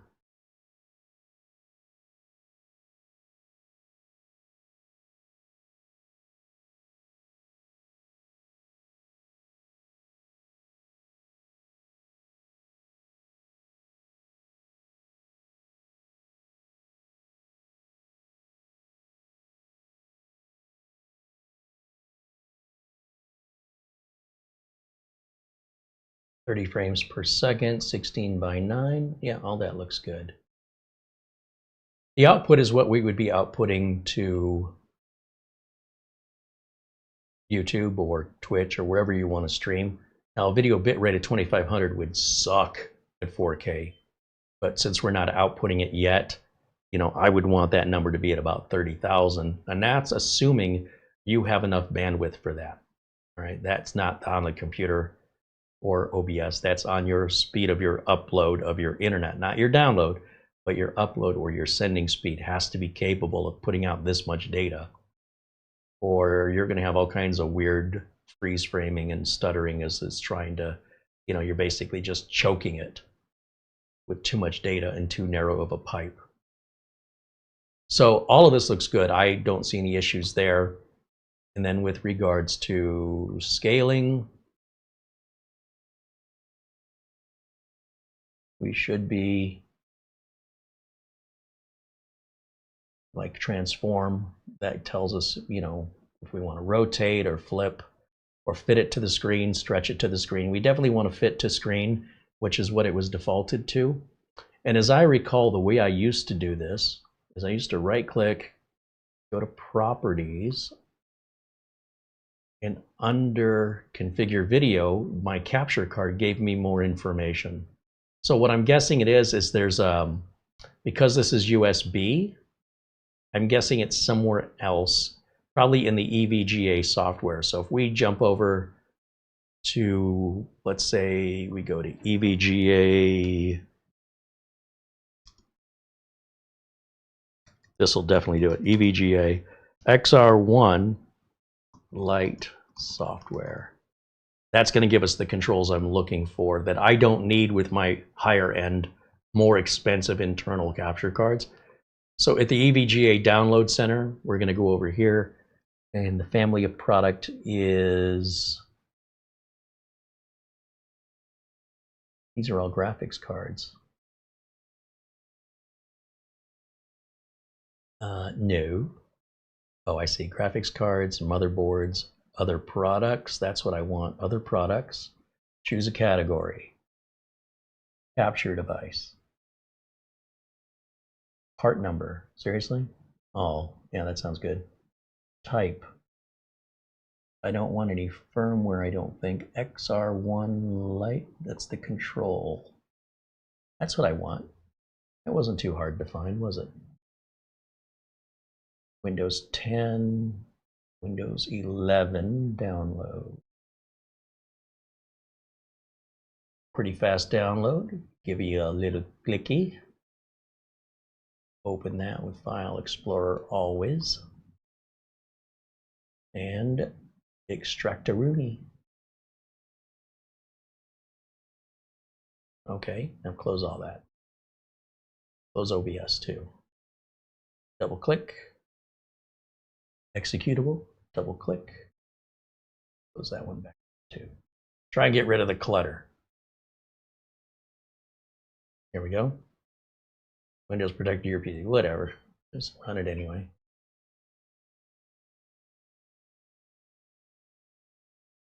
HDMI and HTTP keys set as default. Save and exit. I thought I was getting some software here. What the heck? What the heck was that? That changed anything?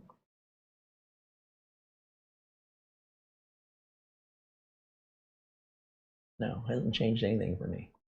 I'm looking for a little bit more data on the signal coming in, the details of the frame rate, the bit rate, and the resolution.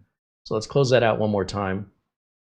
And I'm going to go back over to, we'll just type in EVGA XR1 Lite software download. And there's some forums where people talking about this a few years ago. XR1 RGB software. I don't want that. Light firmware update. I don't want a firmware update. I don't think I do. I don't even know how to tell what firmware I've got, quite frankly. Let's try this one more time and look again at the options. We want a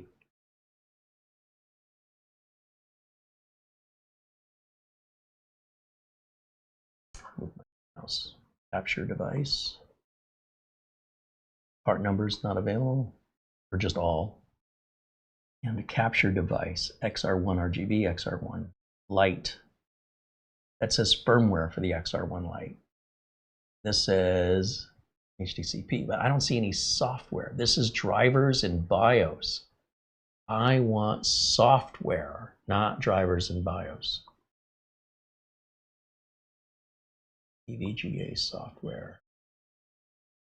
Precision X1, we want the XR1.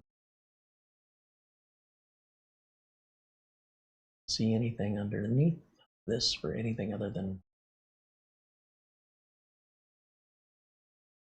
video cards?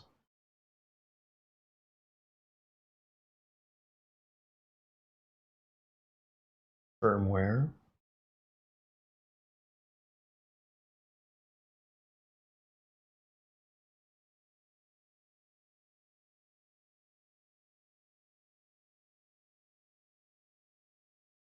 You know, I'm just a little curious what that firmware update would do. I don't think it's going to do anything. I think we probably have the latest firmware, but no. Capture device. Oh. XR1 Lite. Submit. Now that's for the firmware. When these are dated, this says it works in Windows 11. We'll grab that one. Very fast download. Open this. Double click. Extract all. Now this has our version number of the latest update, but I don't know what we have now. It says 1.12.7. Likely firmware and stuff like that requires running as administrator, so I'm going to just try that. See what happens. What is it going to say? Okay, hold on. I need my glasses because I need to move way up to read what that says. Now that I'm in 4K mode, you know, the font is just super tiny. Current version is 104.06.051. The new version is exactly the same. So we have the latest. Even on the MCU software, that firmware is also the same. So there's no benefit to run this. That's why it gives you the confirmation. I don't need to hit update. There's nothing to update here. These numbers are exactly the same. That's not what I'm looking for. Close, close. I'd swear there's some XR1 software, and I'll be darned if I can't figure out where it is. EVGA is really good about stuff like this, but I'm pretty sure. Does it say to download some software somewhere?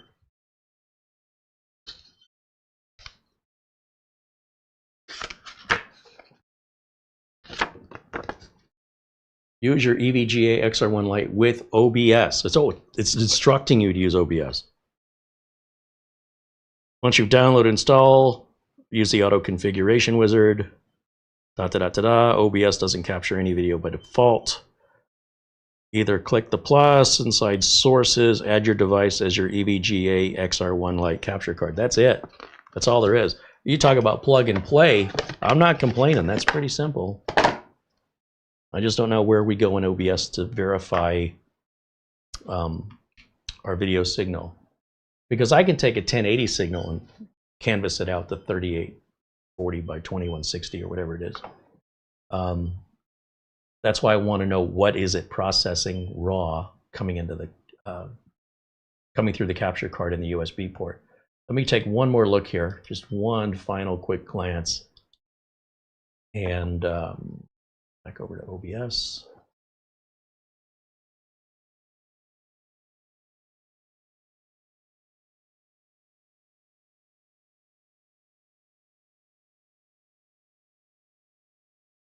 Just thought it would be right in here. Keep going to the same box like it's going to change, and it's just not changing. I expect to see a bunch of data about the signal in here. I'd swear that's what my capture card does. Figure the crossbar, that shouldn't be it at all. Device default in resolution. It is showing a resolution of 3840 by 2160 that's shaded out, but I just don't know is that what it's receiving or what it's upscaling. That's the part I'm trying to figure out. The color space and color range is all good.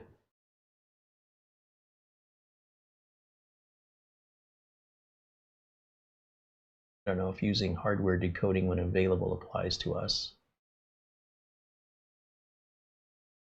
Doesn't seem to have made a difference.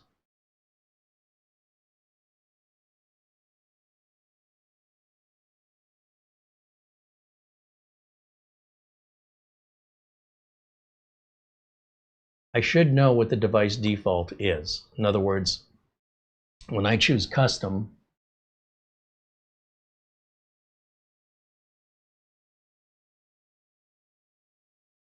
I don't know why that's not processing it. That should be the same number. Figure video.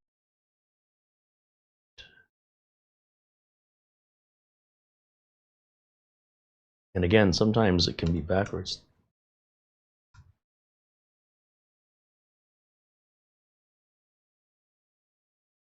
That has not helped us. Sometimes deactivating and reactivating the capture card by just selecting that can make a difference. So I'm going to leave that backwards just because I'm curious when I choose. When I go up here and choose device default, see how it left it at 2160 by 38? It left it backwards.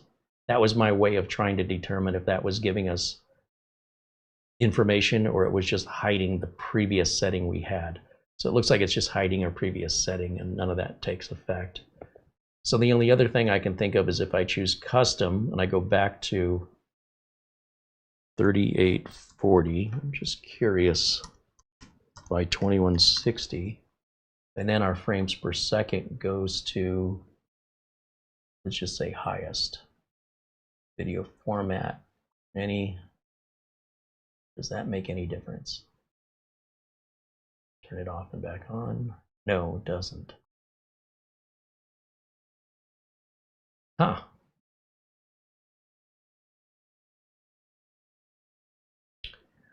Well, something's off. 3840 by 2160, highest frames per second.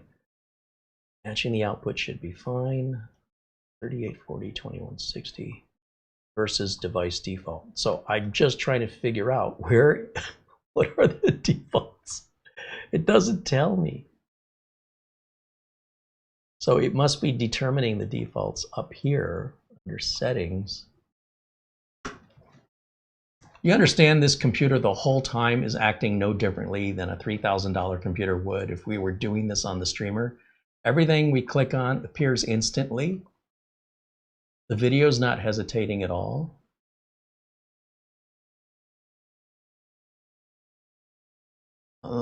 Video mode,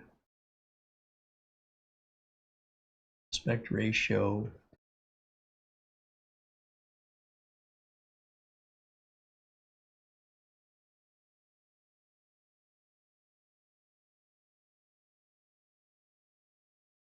Thirty frames per second.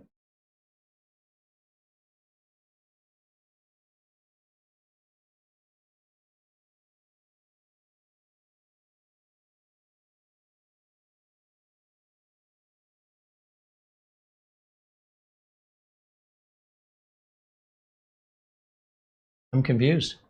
I don't know why. There's a step somewhere I'm missing, and this is on me.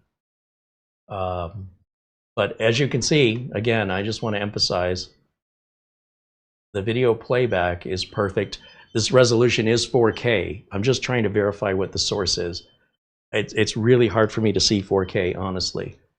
If you put a full-size image of 4K versus 1080 side by side, I have a very difficult time telling them apart.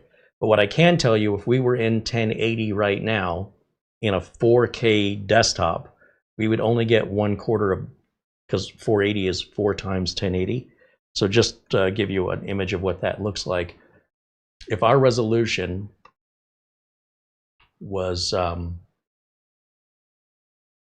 I go back to 1080 over here, it'd be interesting to see what this does. We'll go back to display, and we're going to change our desktop back to 1080. At least that way I'll be able to read it.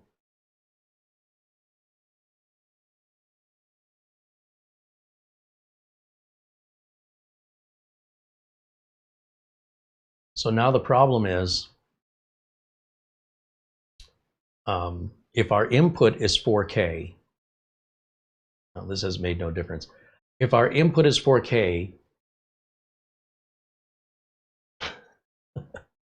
if our input is 1080 and our canvas is 4K, then we can fit 4 of these in each, one in each corner, basically, to make up 4 1080 images to fill the screen. This is why I'm a computer tech and not a video production tech. This stuff gets really confusing. Let me jump back to 4K again on the desktop, and I'll demonstrate what I'm explaining here. So we'll go back to 3840 by 2160. Keep that. Close that. And under our settings, we're going to change our canvas to be, let's see where our canvas is.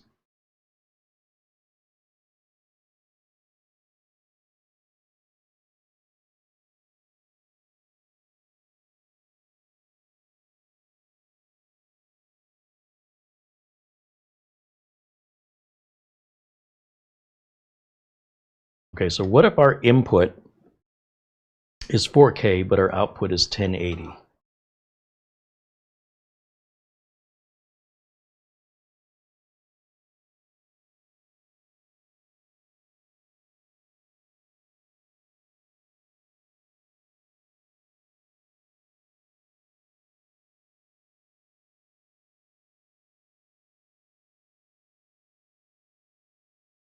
Everything's, you see what's happened here is now things aren't formatting correctly. So let me exit out of OBS and restart with those settings and see if it auto centers it for us. It does. So it's condensing that 4K image down into a 1080 canvas.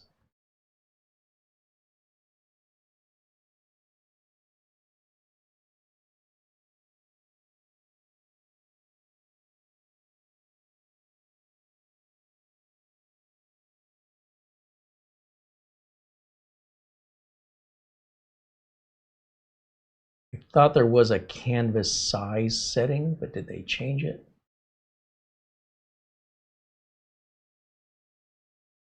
Bitrate, coder, buffer. I thought it was right here under video, downscale.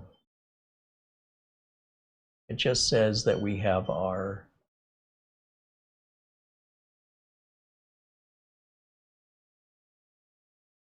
this will be our canvas here. They've rephrased it. What if I reverse this around?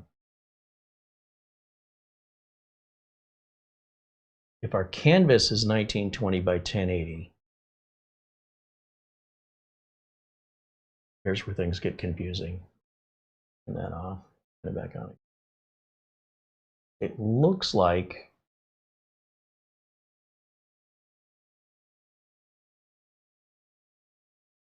see what happens if I choose custom and do 1920 by 1080. Whoa. Realize that was kind of, what just happened? 1920. Oh, look at that. So we're definitely coming in. We are coming in at 1080. Now I'm starting to wonder, This does capture at 4K, doesn't it? Capture resolution is listed right here. It does say 2160. The pass-through is also 2160, 30 frames, or 60 frames. Maximum capture resolution, that's, okay, well that explains the price. The maximum capture resolution is 1080. So there's my hang up. So it was upscaling the 1080 to fit into a 4K screen.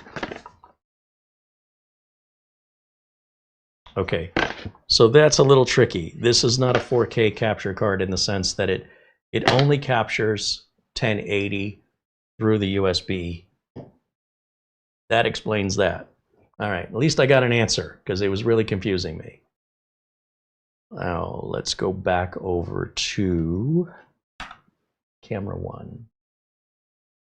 So you've got to have a 4K camera. You need a 4K capable capture card if you want to output that. What this is doing in 4K is passing it through, apparently. Supports 4K pass-through. Supports up to 1080 60 frames capture. There it is. And hence the price. Okay. Thought I was going crazy. That's why we do these live and unscripted. A lot of people think it's so easy. You just stream, you just turn the thing on and go. There's so much more to it than that, from your lighting to your audio quality to even just getting the darn camera to output the signal into your capture card at the right resolution and the right frame rate. And that's why when I set it, I leave it alone. I back up those settings, and if worst case scenario, I just copy the whole settings back. And even though OBS has a backup and restore function, I just copy the whole OBS directory right out of the user folder. And it's very small. So once I install OBS, all I have to do is install it. As long as I'm restoring back the same version, like 3103 or whatever that was, I always have the latest version, and I copy all the file structure right back on top of it in the user folder. And it puts all my scenes back, all my settings, everything gets put back. That's what the backup and restore function does too. I just do it old school. So what does that mean? One last time, we're going to jump back over here, and I'm going to show you full screen over here. And I am going to drop this down to 1920 by 1080 for the final time, so I can read it.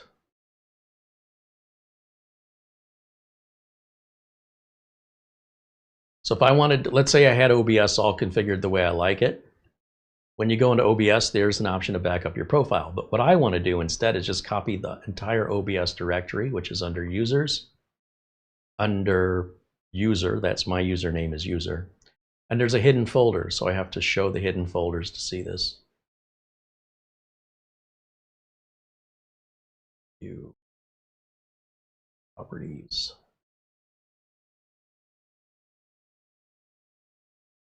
View options. I want to view and show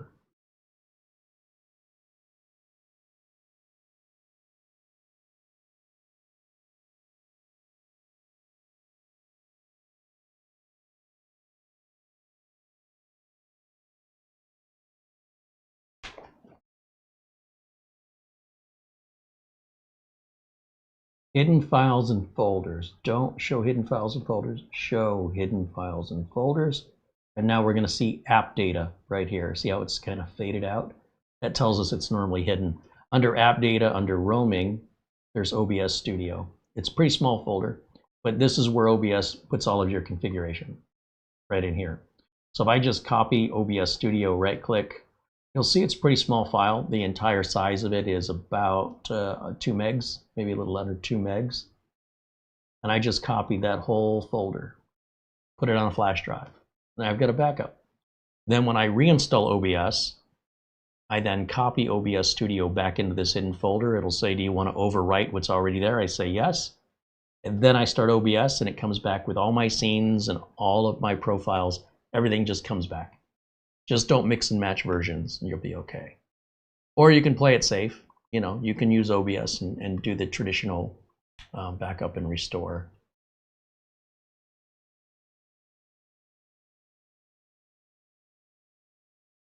I think it's under profile. Where do they keep that? Yeah, it's under import and export, which is another way of saying backup and restore. Okay. I think that covers it. So the point that I'm trying to make in this, even though I could output this at 4K, this is only going to process. It's got a 4K signal coming in from the camera. It's processing it at 4K out the other HDMI. It's passing it through. But then through the USB, for the technology that's involved in this unit at this price, it's downscaling it to 1080. So in here, once it's at 1080, we can configure OBS to amplify that to 4K, but it's not a real 4K file. It's just an upscaled 1080. Or we can just leave it at 1080. But the point is, you can see the camera is smooth regardless of all that processing. And as long as our internet bandwidth can handle that upload bandwidth of a 4K file, which is, you know, 4 times more data throughput per second than a 1080 file, there's no limitation on the mini PC at all. It's more than powerful enough to handle that. I was going to demonstrate that live, but without being able to get 4K to work, it's no big deal to do 1080. In fact, you don't even need the capture card. If you're going budget, just get a web camera. It's all built in through the web camera, and you don't need to use a camera and a capture card and all this cabling, right? You just plug your web camera in. Get a name brand web camera. Don't get some piece of junk. If your video quality is important to you, this is fine, okay? But get a good camera. You can't go wrong with a Logitech web camera. Now, that's my personal opinion. There are other web cameras out there that may be equivalent for less money, but I am telling you, the Logitech Brio line, if you want really good, take a look at that.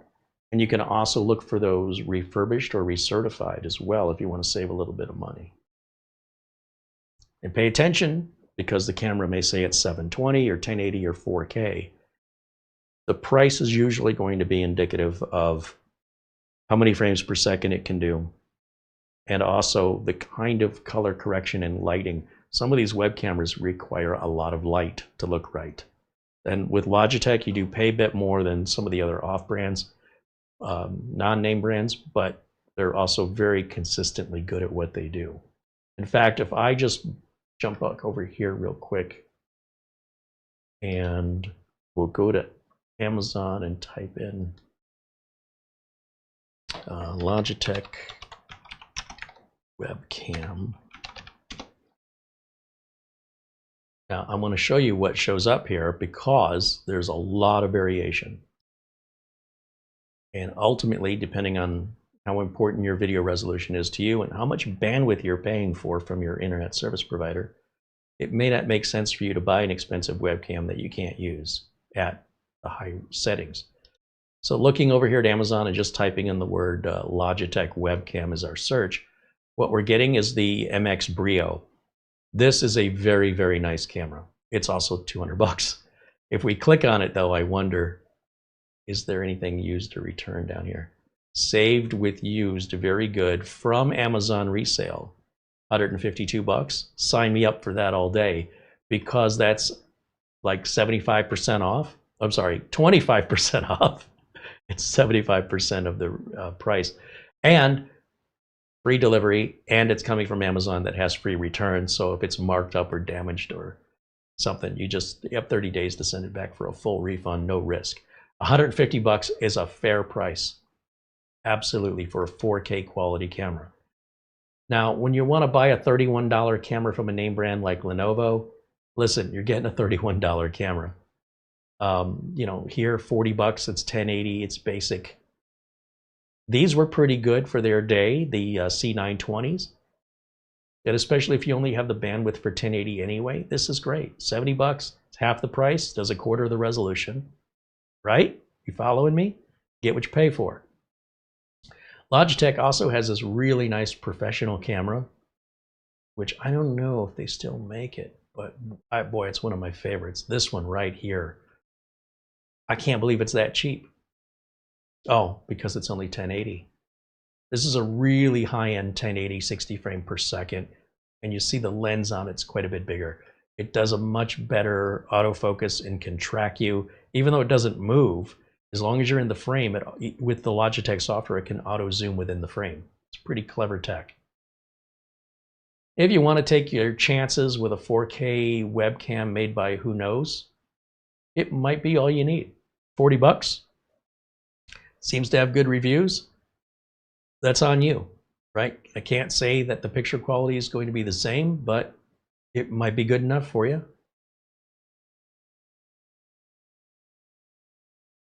Most of these are going to be 4K. Now here's a Brio from a few years ago. That's a 4K webcam at 120 bucks. Again, depending on your requirements, that may be fantastic. Usually what's improving is the amount of video processing with the amount of light. Cameras are so dependent on light. If you're filming outdoors, it's no problem during the daytime. You're always going to get a good shot. It's when you're indoors that this can become frustrating. But these, you know, no-name brand, 20 bucks, I guess if you want to play around, they're fine. But if you're serious, you're only going to end up spending more when after you spend the 20 bucks, you realize it's not as good as you were hoping. Then you end up paying the 150 bucks for the good camera. So now you're at 170. Didn't save you much, did it? Then there's the OBS bot. And the OBS bot's a pretty cool, if you're moving around a lot, this thing can follow you around the room. It's really clever. 4K, 60 frames per second, auto tracking. It's got a large sensor in it, more like the cameras I use versus a webcam. This is super clever. Yeah, it's also $1,200. Now, if you get the generation before, just the regular OBS bot, this is only 1080, but it can do up to 100 frames per second. PTZ means pan, tilt, and zoom. And it's got a smaller sensor. I think that's a smaller sensor. It's got gesture control, so you can program it for when you move your hand a certain way that it can zoom or tilt or pan. It's got something called staggered HDR, high definition resolution. And for 100 bucks, that's a really good price because this thing was astonishing when it came out. They've just massively improved it. And I know these two prices, they're so far apart. I'm sure that's probably why it's got 3 stars. You'd think for 12 times the money, you get 12 times the camera. That's about 4 times the camera, in my opinion. That should be about $400 or $500 if that one's 100 bucks. I don't have one because I don't move around. But here's a very small version of it with a smaller CMOS sensor, half the size of the sensor, the light sensor right in there, more like a regular webcam. And you'll say it's 160 bucks. What makes cameras expensive are the lenses. It's always been the case. If you know anything about cameras, or if you've ever known anything about cameras, the one universal truth is the cameras are cheap and it's the lenses that are expensive. So when you see that shocking price in that OBS bot too, it's because it's got a much more expensive lens in it. It's not the OBS bot itself, it's that lens. So anybody who's been into like 35mm photography, they likely have a shelf full of lenses that added up could buy the camera 50 times over. It's kind of like that. The reason I use the cameras I use is specifically because they have some of the largest sensors that I can afford. And those large sensors make low light or indoor filming a lot easier to light. They're not so finicky, along with color matching being more accurate. So if you go from a Sony to a Panasonic to any other brand of camera, and they're all 4K, in this case camcorders, or even if they're digital point and shoot, not point and shoot, if they're SLR, digital SLRs, how they define the color range is very specific to a manufacturer. So a manufacturer of a DSLR like Sony can make the exact same specifications for a camera Panasonic makes, and you'll look at them, and one you feel like you need to correct the color on more than the other one. Or in my case, with these Sony cameras we're using, I don't have to correct the color at all. Right out of the camera, it's great. On the Canon cameras, well, I'm very happy with them. I did have to modify the colors a bit. So I'm very happy with the out-of-the-box settings with Sony, but that's a personal preference, right? Canon has their personal preference, Sony has theirs, Panasonic has theirs, et cetera, et cetera, et cetera. You find a brand you like, you stick with it. Okay, let me jump back over to the chat and see what you guys have been saying here, because I have been away. Patrick says he thinks he's got enough bandwidth for 2 or 3 cameras. I downloaded an 1100 megabyte file. Upload is 35 megs. Okay, so just so you know, 35 megs is about the minimum you need for 4K broadcast, just so you know. Our broadcast is at about 31 megs per second right now. When I say 35,000, we're talking bits. When we're talking about the megs, you're looking at, you're right there for 4K. 8K, you'd have to double that, so you know.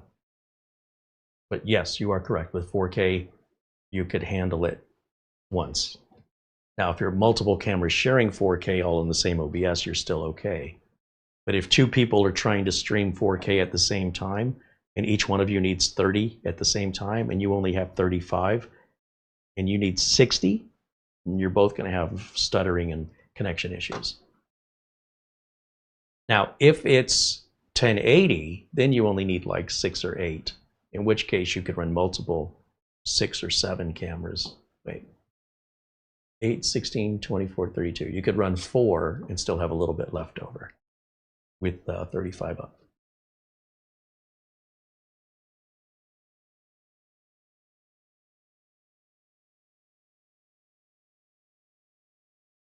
Andy Kane said the Streamline one is €98 here in Ireland.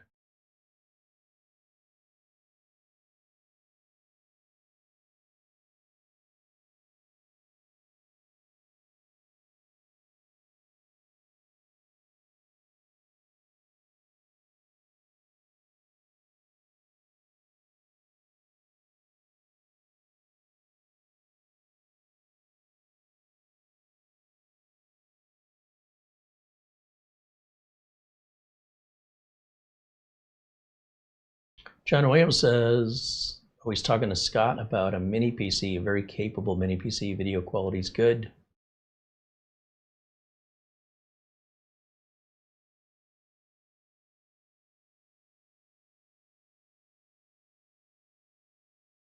I think the chat room seems like it's been quiet here.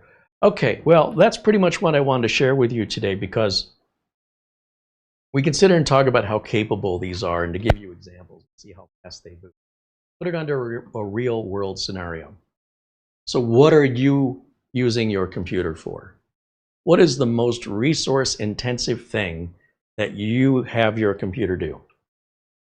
For most people, it's opening a browser, it's checking email, it's paying bills or booking plane tickets or Airbnb online, doing some kind of online shopping at Amazon. It's watching YouTube videos. None of this stuff is that resource intensive. Opening PDF files, printing PDF files, opening up your photos. Look, we can open up photos and edit them. There's no issue with that. If you're going to do some extreme editing, like with Adobe Photoshop, different story. But yeah, just opening up a standard photo editor and cropping and doing what I would do in a regular photo, there's no difference. It just opens, you crop or adjust your color, save it. Look, we're all doing this on cell phones now. You know what I mean? Like, the issue is if you're trying to do like image manipulation and layering, this will still do it, but the price of your Adobe software is more than the price of this. So why would you be using this? It doesn't line up with the cost of software of that level to be running it on a computer at that level. Even though this computer will do it, it's going to struggle on, you know, complex images that you're complex manipulation of images, especially large scale, 50, 60 meg images or larger. That would not be the right tool for the job, although it will do it. But regular photo editing and, with the built-in Microsoft tools and all that other, it's the same as it is on your phone. So when I say the same, I mean, there's no delay. It just does it, just like your phone does.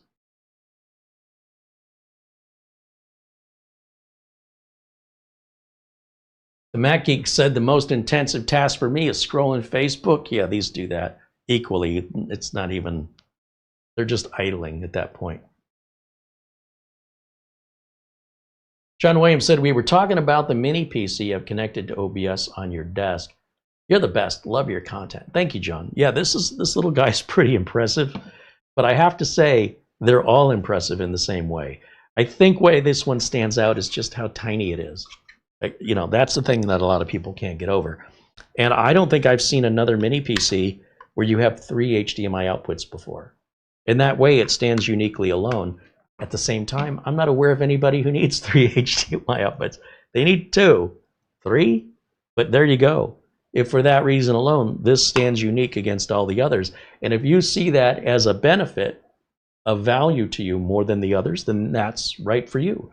On the other hand, if you're like everybody else and pretty much using 1 monitor and very few of you using 2, then any of these will do that easily. So then how do you value it?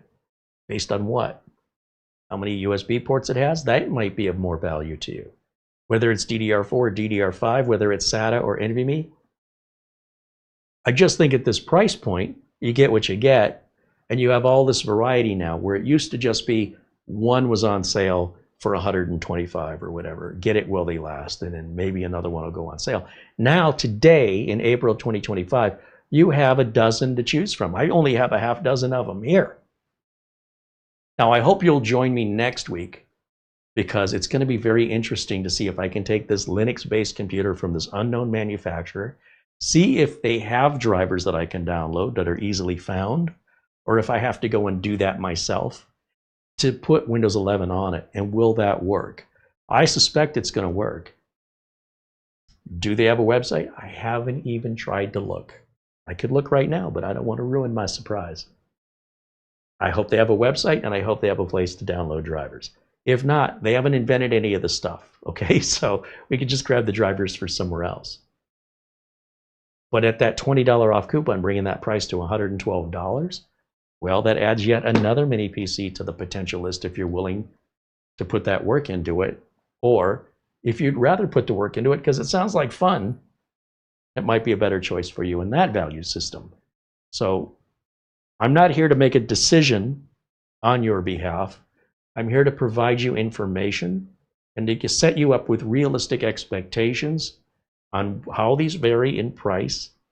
They're all $125 or less, or one's like $129. And they're all equipped differently. No 2 of these are the same. Which one's better is up to you to make that decision. I'm here to show you the differences. And I'm also here to tell you I recommend all of these. Now, the one I haven't received yet that's got Linux, I don't know if I'm going to recommend that or not. But I hope you'll come back and join us when we do that.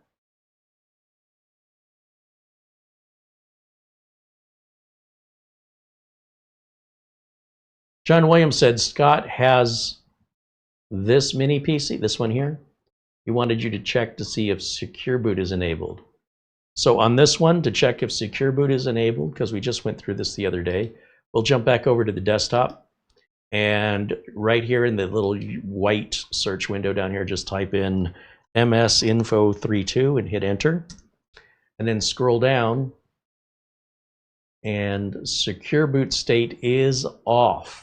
Now, I'm not sure why so many of these are defaulting to Secure Boot state off, because if it stays in off mode, we're going to have trouble installing Windows 11. But once Windows 11 is installed, apparently this can be turned on or turned off in the BIOS. And it should be a relatively easy thing to just restart the computer. And as it's booting, you press usually delete or F2, something like that, to get us into the BIOS and turn Secure Boot on. or enabled, and that should be all it takes.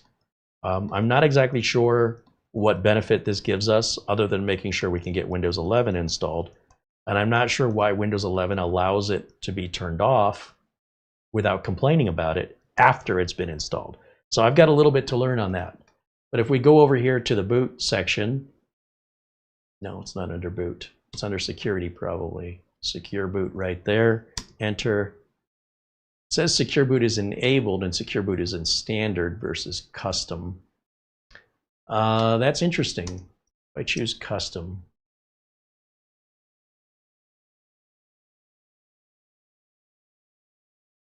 maybe. So one of two things. So restore factory keys is often a good thing to set up.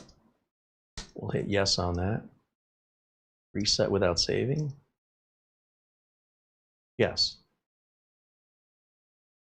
No, that's not what I think. I don't know. Let's just let it boot up again after we reset the key. I'm not sure what's going on with that, but it did show it was enabled in the BIOS. So we'll check it. We'll let it boot and we'll check just to see if we've made any change there. Or I'll go back and set it to custom because I didn't save the custom thing. Let's see what it says. There's probably something in the future that's going to come up where we have to have that enabled after Windows 11 is installed. Like I said, Windows 11 won't install without it. Secure boot state now says it's on. So if you are having that issue, if you have a friend with one of these, that's how you fix it right there. Don't worry about changing it to custom. Just change it back to reset the factory key, and it's happy. It did say off before, right? Because my eyes, it's looking a little fuzzy. Thank you for the question, John. Good point. We should be checking that on all these now since I'm seeing it so often. Peter VZ with a €1 super chat joining us from Amsterdam, the Netherlands. Thank you, Peter. Scott said, I like my Ace Magician, but I had to make some adjustments to get secure boot turned on. I had to install the keys. I just reset the factory key, so.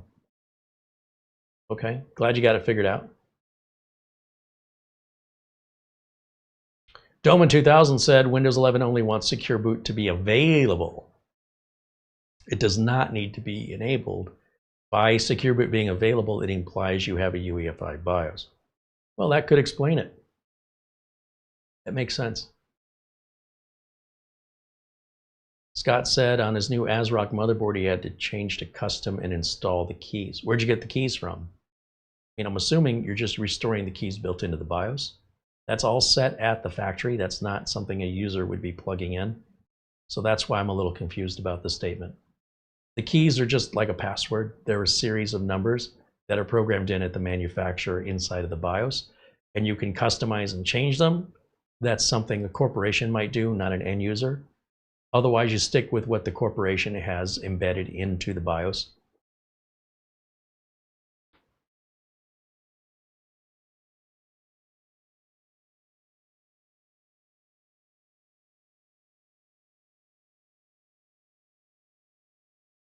Bernard C says, I'm going to finally get one of these GMKtec minis. We'll see soon. Yeah, try it out. See if you like it. See if you don't like it. Tell us why, one way or the other. And I'd be very interested to hear your feedback. I know what my customers want, okay? But I don't know necessarily what you want.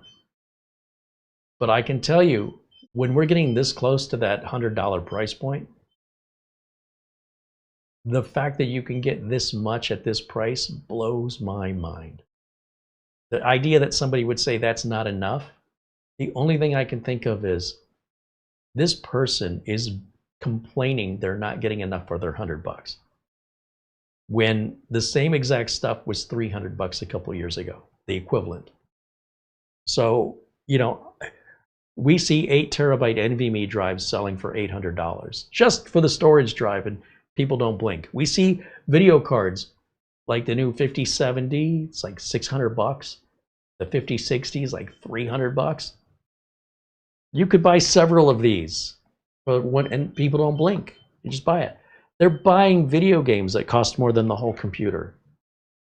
So it's almost like the value of a dollar has very different value depending on how many dollars you have. So for example, if somebody else is buying my dinner, I can eat quite well and not worry about it. But if I'm going to buy dinner, my joke is always, I really enjoy this restaurant. Let's just pick a restaurant. I always enjoy it. But when someone else is paying the bill, it always just tastes a little better. If you live in a world where somebody else is always paying your bills, we have a very different way of looking at the value of a dollar.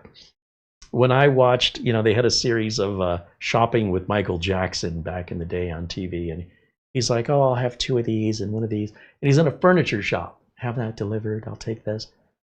I can't imagine going into a furniture shop and just buying multiple pieces of furniture on a whim. Yeah, nah. Then it occurs to me, when you have that kind of money,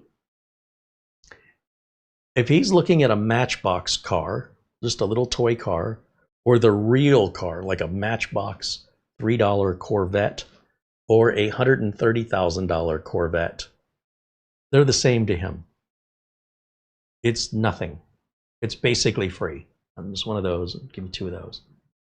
I can't even imagine what it would be like to live in a world where money didn't matter. Everything was essentially free. Yeah, take these. Now, eventually, I think he did have money problems. What a shock. But if you're royalty, you're born into it.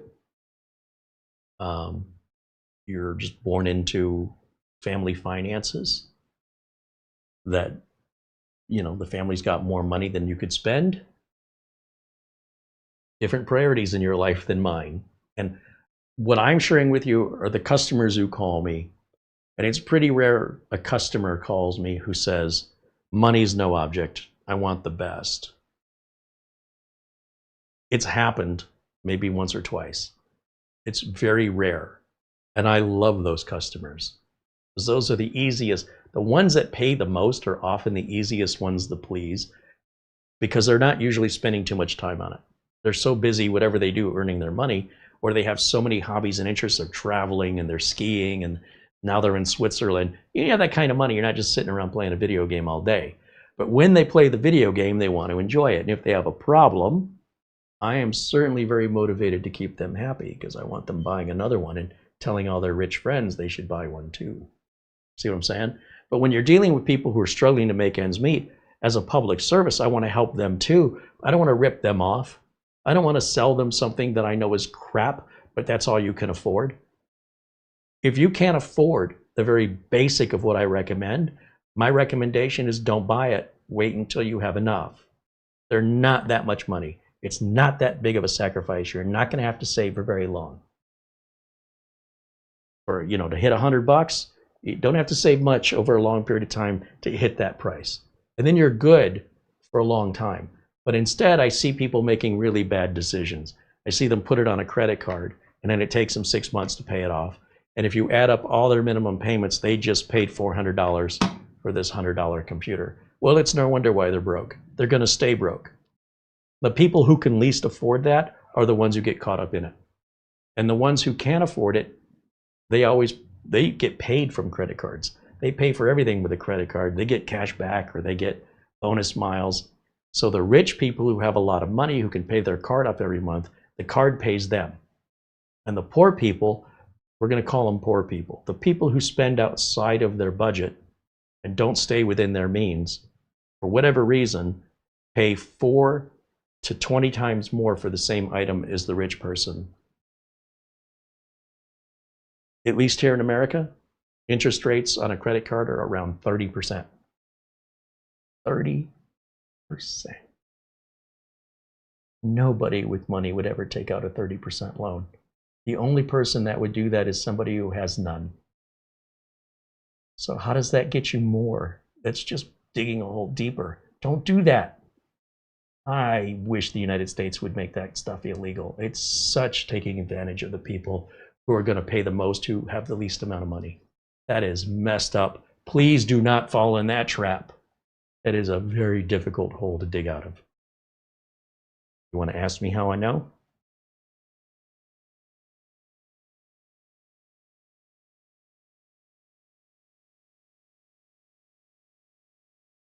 Scott says when he goes in the BIOS, the keys are there and it asks you to install them. Oh, easy enough. Yeah. Well, we appreciate you bringing that up and having us check that. And I just need, I think, to make that a regular routine now to check on that secure boot state. Again, I'm not quite sure what benefit it has, but I'd rather have it and not need it than need it and not have it. So if it's there, you might as well turn it on, is what I'm saying. And I've not been paying attention. So now that you've brought this to my attention, I'll know to watch for that. And I thank you for that. You might need to remind me, okay?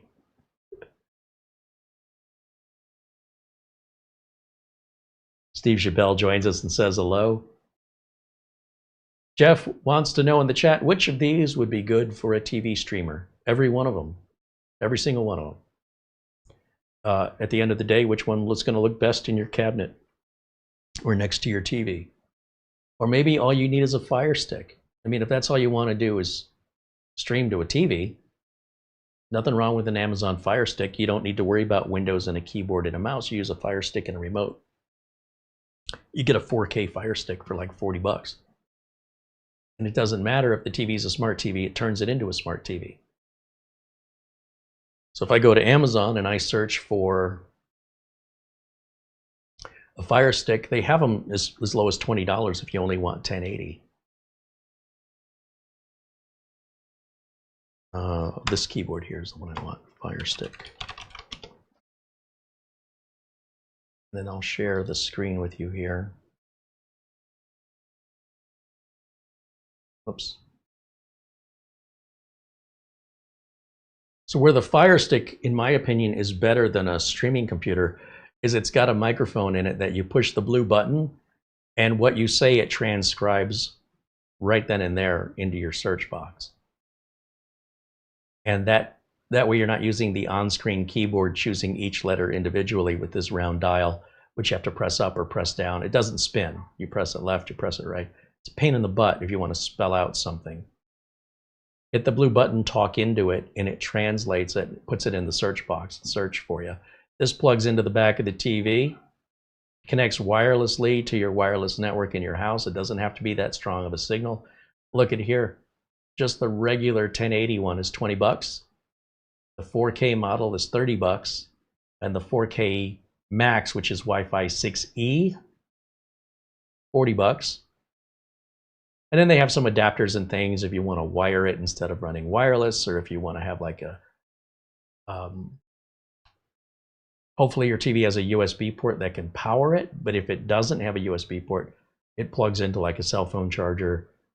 And they have all kinds of little accessories they can nickel and dime you on for like a little housing that this can fit in, like a little rubberized housing that fits around the remote like a glove. I stay away from Roku. I don't like it. I also am not a fan of the Cube. That's like a home assistant. It's big, and I guess if you like, you know, Alexa or Echo or something like that, this combines those two things, the Fire TV along with the personal assistant. I'm not a fan of personal assistants, not digital ones. I like real ones. And yeah, if you just want to stream on TV, this is what I use. I don't use a computer on my TV. I use a Fire Stick. We have 3 TVs and 3 Fire Sticks. And I almost never watch the TV any other way. And if you have Netflix, anything like that, that's all built into the Fire Stick. You just, as long as you have an account, but I'm Amazon Prime. I'm an Amazon Prime customer, as you well know. So I can get all the Amazon Prime content right on my TV. And I don't need to worry about a keyboard and a mouse. And that's, you know, a third of the price.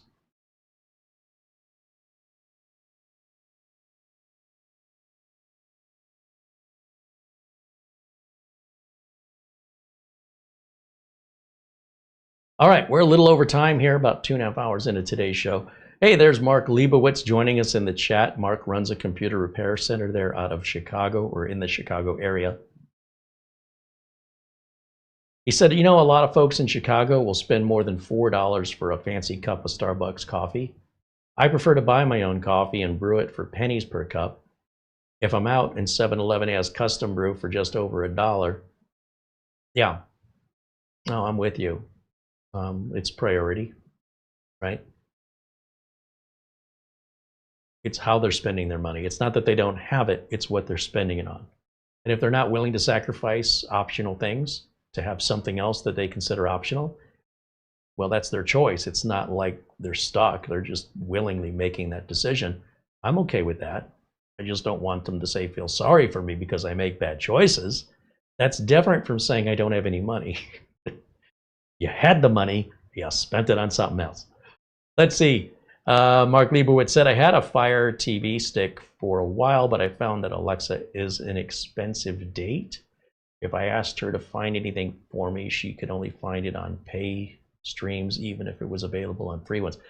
So again, I don't use it like that. I don't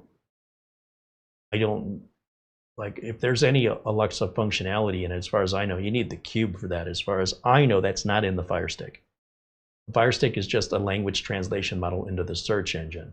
And if that search engine is what you're referring to, it gets a little confusing that it's only going to search Netflix when you're in Netflix, or it's only going to search the web when you're in the web portion. It's only going to search YouTube.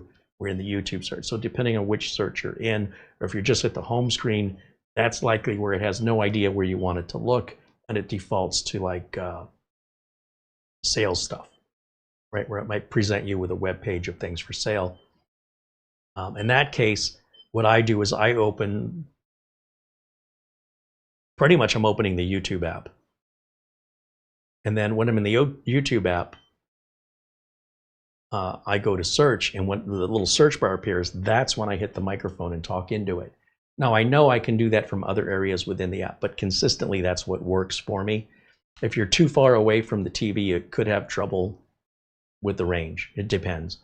But that's like the biggest problem I've ever had with it. Otherwise, I'm just moving the arrows up and down. I can get to the comment section. I can thumbs up. I can thumbs down. I can go to the channel and see their entire library. The same as I can do with the computer. But that's a little more difficult to use a keyboard and a mouse, either sitting on the couch or laying in bed watching TV. Just give me a remote. And for that, I'd recommend a Fire TV stick.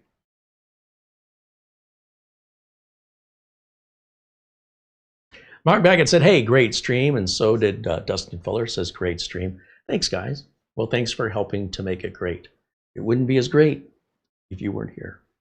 Our thanks to Mara, of course, doing all the administrative tasks in the background, today's thumbnail. And she's constantly talking with companies that reach out to us and want us to review stuff. If there's something in particular that's in the field of the area in which we cover tech here, networking products, computers, and if we can afford it or get the company to send us one, let us know what you'd like to see. We stay away from the hobbyist stuff. pfsense, routers, and TrueNAS.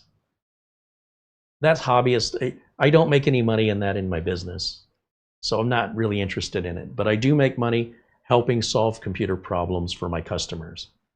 Whether that's we're looking for a budget computer that's going to be good and not a piece of crap, and we have a very tight budget, or we're looking for networking equipment. It's always about value and reliability. That's my world. It's never about what can we hodgepodge together to make work. No one pays me to do that. So do keep in mind when you're making recommendations, things like Unraid or even Proxmox, we don't have any purpose for that customers call us for. But everything you see on my channel, and there might be a few exceptions, are items that I deal with in this business to answer the needs of my customers. And so if there's something you'd like to see that you think falls into that category that some customer would call me and need, whether it's a Wi-Fi router under a certain budget or has certain capabilities, mini PCs, full-size PC, anything PC related, storage, RAM, monitors. I generally will say monitors, keyboards, mice, speakers, and headphones are very subjective, and I don't like to give any recommendations because what I hear and what I like to hear is probably different than you. When you get in my car and you see how I have the bass, treble, and mid set, you may love it, you might hate it. That's why those settings are adjustable, so each person can set it the way they like. For all I know, you may not even like the speaker system and the whole, head unit. You might think it's all crap. Nothing money doesn't fix. So I try to show a lot of consideration to the individual's perception of value with regards to what they hear, what they feel, and what they see. Not what I feel and what I see and what I hear. That only matters to me. If a client comes up to me with that kind of a question, then it leads to a conversation. So what kind of a keyboard are you looking for? Do you like something that's clicky? Do you want the numeric keypad? I actually had a customer tell me the keyboards we used to rest a pencil right up here. And now these new keyboards, there's nowhere to put the pencil. Can you get me a keyboard? And I look on Amazon and I find a few. I go, well, any of these work? You can return them if you don't like them. Customer called and said, we're looking for a surge protector where the outlets aren't too close together because we have this receipt printer and this other Dymo printer, and each one takes a plug this big and it's covering up the other plugs on a straight surge protector. Is there a surge protector that you recommend, Carey? And well, sure, I'll look on Amazon for you. Now that you've added all of that additional information besides I want a surge protector, do you want it in black? Do you want it in white? And then I just find a few quality, what I know that I'm familiar with the brand names over at Amazon and see the reviews. And they have surge protectors that stand upright and they have plugs on each side, all four sides. And that way you don't bump into each other on your adapters. And then I just send the links to the customer and say, do any of those look good? Because all of that's very subjective. I don't know exactly what they're looking for. And the more precise they can be, the better my suggestion can be. But then there are other things like, what's a good computer? Well, how are you going to use it and how much money do you want to spend? That's less subjective. That's more objective. What's happening? I just wanted to come down to say this was a fun stream. Watching me struggle with my capture card? Loved it. I should have known that was not 4K. It's so deceptive. It's 4K, but it's not. Regardless, this was wonderful. Well, thank you. I'm glad you liked it. What do you think of my little ace magician hockey puck? You know, it's doing a great job. Do you hear it? I do. I hear something, but it's not the fan. It's probably the fan, ceiling fan. There is a little fan in there. You can hear it. Oh, I do hear it. Yeah.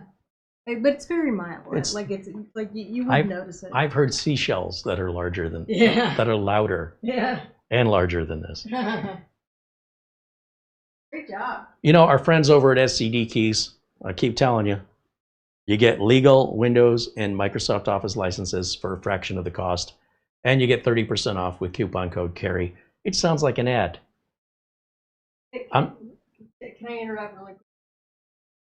Folks, get ready to see the shelf that's going to go behind Carey. It's already looking pretty amazing. Oh, is that what you were looking at over there? Yeah, it looks amazing. I love it. It's coming. It's coming together. I've got to keep all the motherboard boxes with those machines, and because they're all weird shapes, I haven't quite figured out how I'm going to do that. So that's why it hasn't been done yet. I'm going to find a resolution to keeping all the boxes and spare parts with each machine, because that's my organization system. And yeah, the shelf is just off camera there, half assembled, because I don't want to put the next shelf on until I know how high it has to be. So that's still an ongoing project, but at least it's making progress now. But yeah, the folks over at SCD Keys, we've got an arrangement with them where we can continue to offer you guaranteed keys at a 30% off their regular price, which is already low. And I don't make a commission. So if you buy it or you don't buy it, I am paid the same. I am honestly doing this for you. I want to help you guys out. I want to make sure you don't get ripped off, that you're getting the real thing. Very few content creators will stand behind it, whatever they're promoting. They go, hey, that's your problem. You know, there's a problem. I don't do that. If I'm putting my name behind it, it's no different than a real life customer who says, Carey, I need a copy. I need you to provide us with a copy of Windows. They might be a lawyer's office. It could be a police department, a government agency. I've got to put a legal copy on. I've got restrictions likely you don't have. And I'm telling you, I have done the research on these keys. They are all legit. The support is real. They've got your back, and you're not going to find that level of support for less money. Anything less money being sold online is likely risky, meaning it might work and it might not. It's sort of a lottery ticket. This is no lottery ticket. This is guaranteed. And if you have any problems, you let them know. They will fix it. But what if they don't fix it? Then you reach out to me, because I guarantee whatever it is, I fix it. And I think in the entire time that I've been recommending them, we've had 3 people reach out, and we've solved all 3. And when you consider the hundreds, if not thousands, of keys that are sold, 3 is nothing. So I can still very confidently stand here, unlike other content creators, and I can tell you firsthand, this meets the demanding requirements that fall under running a legal business with liability that I use myself. And I'm just passing that on to you with a discount, because it's good for you, it's good for them to make the sale, and it's good for me to know that people appreciate that I'm looking out for them and we're building community here. It's not about squeezing as much money out of you as possible and then kicking you to the curb. I'm not part of that school. That's just not my thought process. We're here to build relationships that hopefully last a lifetime, versus trying to get as much and squeeze you for everything and then dump your empty carcass and move on to the next victim. I have no interest in that. Too much of that's going online right now. Too much of it's on YouTube right now. And unless a content creator can give you that peace of mind, you're gambling. Maybe if I was good at gambling, I'd be a little more positive in that. But when I hear the word gambling, I cringe, because that's just taking my money. I'm a bad gambler, and I certainly don't want to gamble with my business. Otherwise, how am I going to eat? So you can understand my motivation to want to make sure everything's on the up and up, because I want to stay in business. That's going to wrap it up for me for today. Links for those discounts at SCD Keys are in the video notes below this video, the video description, whatever you want to call it. Links for all of these PCs are in the video description. With that the Linux computer coming up, I'm looking forward to kind of playing here. I wouldn't do this for a customer, by the way. Customer can pay the extra 20 bucks and just get it right. This is for the channel. This is just for fun, and it's for me, just because I'm curious. We've had a lot of people talk about Linux. We're not a Linux channel. It's not what we do here. But can I take the Linux machine and put Windows on it? We hear a lot of people going, can I take that Windows machine and put Linux on it? Remember, I'm the guy that's going to go the other way. If everybody's going this way, Carey's going that way. If people are jumping into a Windows channel saying, how come you guys aren't using Linux? I want to jump into a Linux channel and go, how come you guys aren't using Windows and you wouldn't have all these problems? Doesn't make me people's best friends.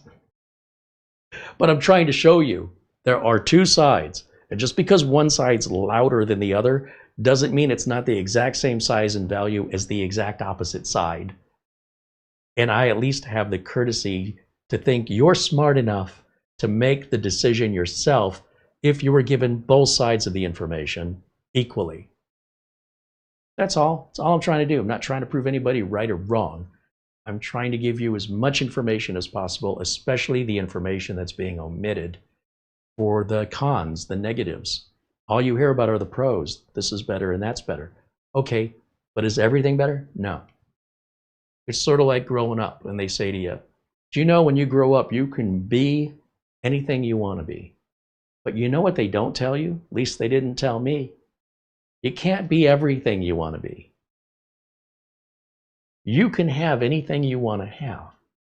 You can't have everything you want to have. That's an important distinction to me.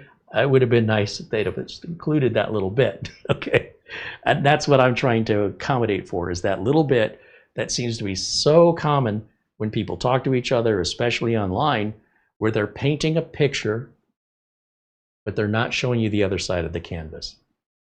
That's it. That'll wrap it up for me for today. I hope you guys have a great Friday. Thank you again to Mark Gaines and Charlie Purdy. Thank you to Luke Greenia. I'm going to just check the phone one more time to make sure I haven't missed anything else here. I think I got you all. We should have that remote KVM coming in very soon, so I'm looking forward to reviewing that. I'm thinking I might need to order a couple more of those if it's everything I think it's going to be. They're a Kickstarter project, and they take about a month from the time you order it to when it arrives. That's normal because they're still Kickstarter. They're making them in batches, but they are shipping product, and it's real. And if you want to learn more, just do a search here on YouTube for Jet KVM, keyboard video mouse, Jet KVM. Look at some of the reviews and how it works. For 70 bucks, these things were like 400 bucks. Equivalent units from other manufacturers and proprietary designs. These are open source, 70 bucks. Are you kidding me? So I am anxious to get my hands on that Linux mini PC. I'm anxious to get my hands on the Jet KVM. And the folks at GLINet, they also make a remote KVM called the Comet, and it's a pre-order. Once they're manufactured, we'll get one and we can compare them side by side. But for somebody like me, I think it's going to be amazing. And oddly, Mara really sees a plan to use this. So that's why I'm afraid we're going to need more than one. But let's just start with one and see if it lives up to the hype. That's what I'm saying. Peter, thank you again for the super chat, and for everybody else in those super chats, by the way, a shout out one more time.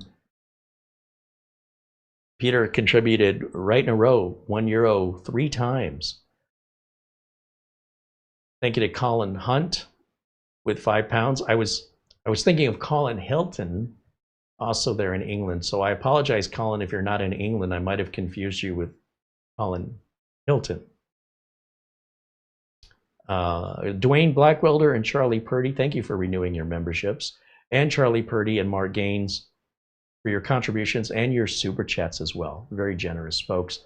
And Craig Wilson, thank you for your super chat. Yep, that looks like I got them all. And for each and every one of you, thank you for hanging out and being part of this interactive experiment here that we're running on YouTube that I am thoroughly enjoying interacting with each and every one of you. I see our friend Mitch Morrison just pops in here at the end, says hello. Good to see you, Mitch. We'll talk soon. For everybody else, enjoy the rest of your Friday. Have a great weekend. We'll see you all very, very soon. Until next time, bye for now.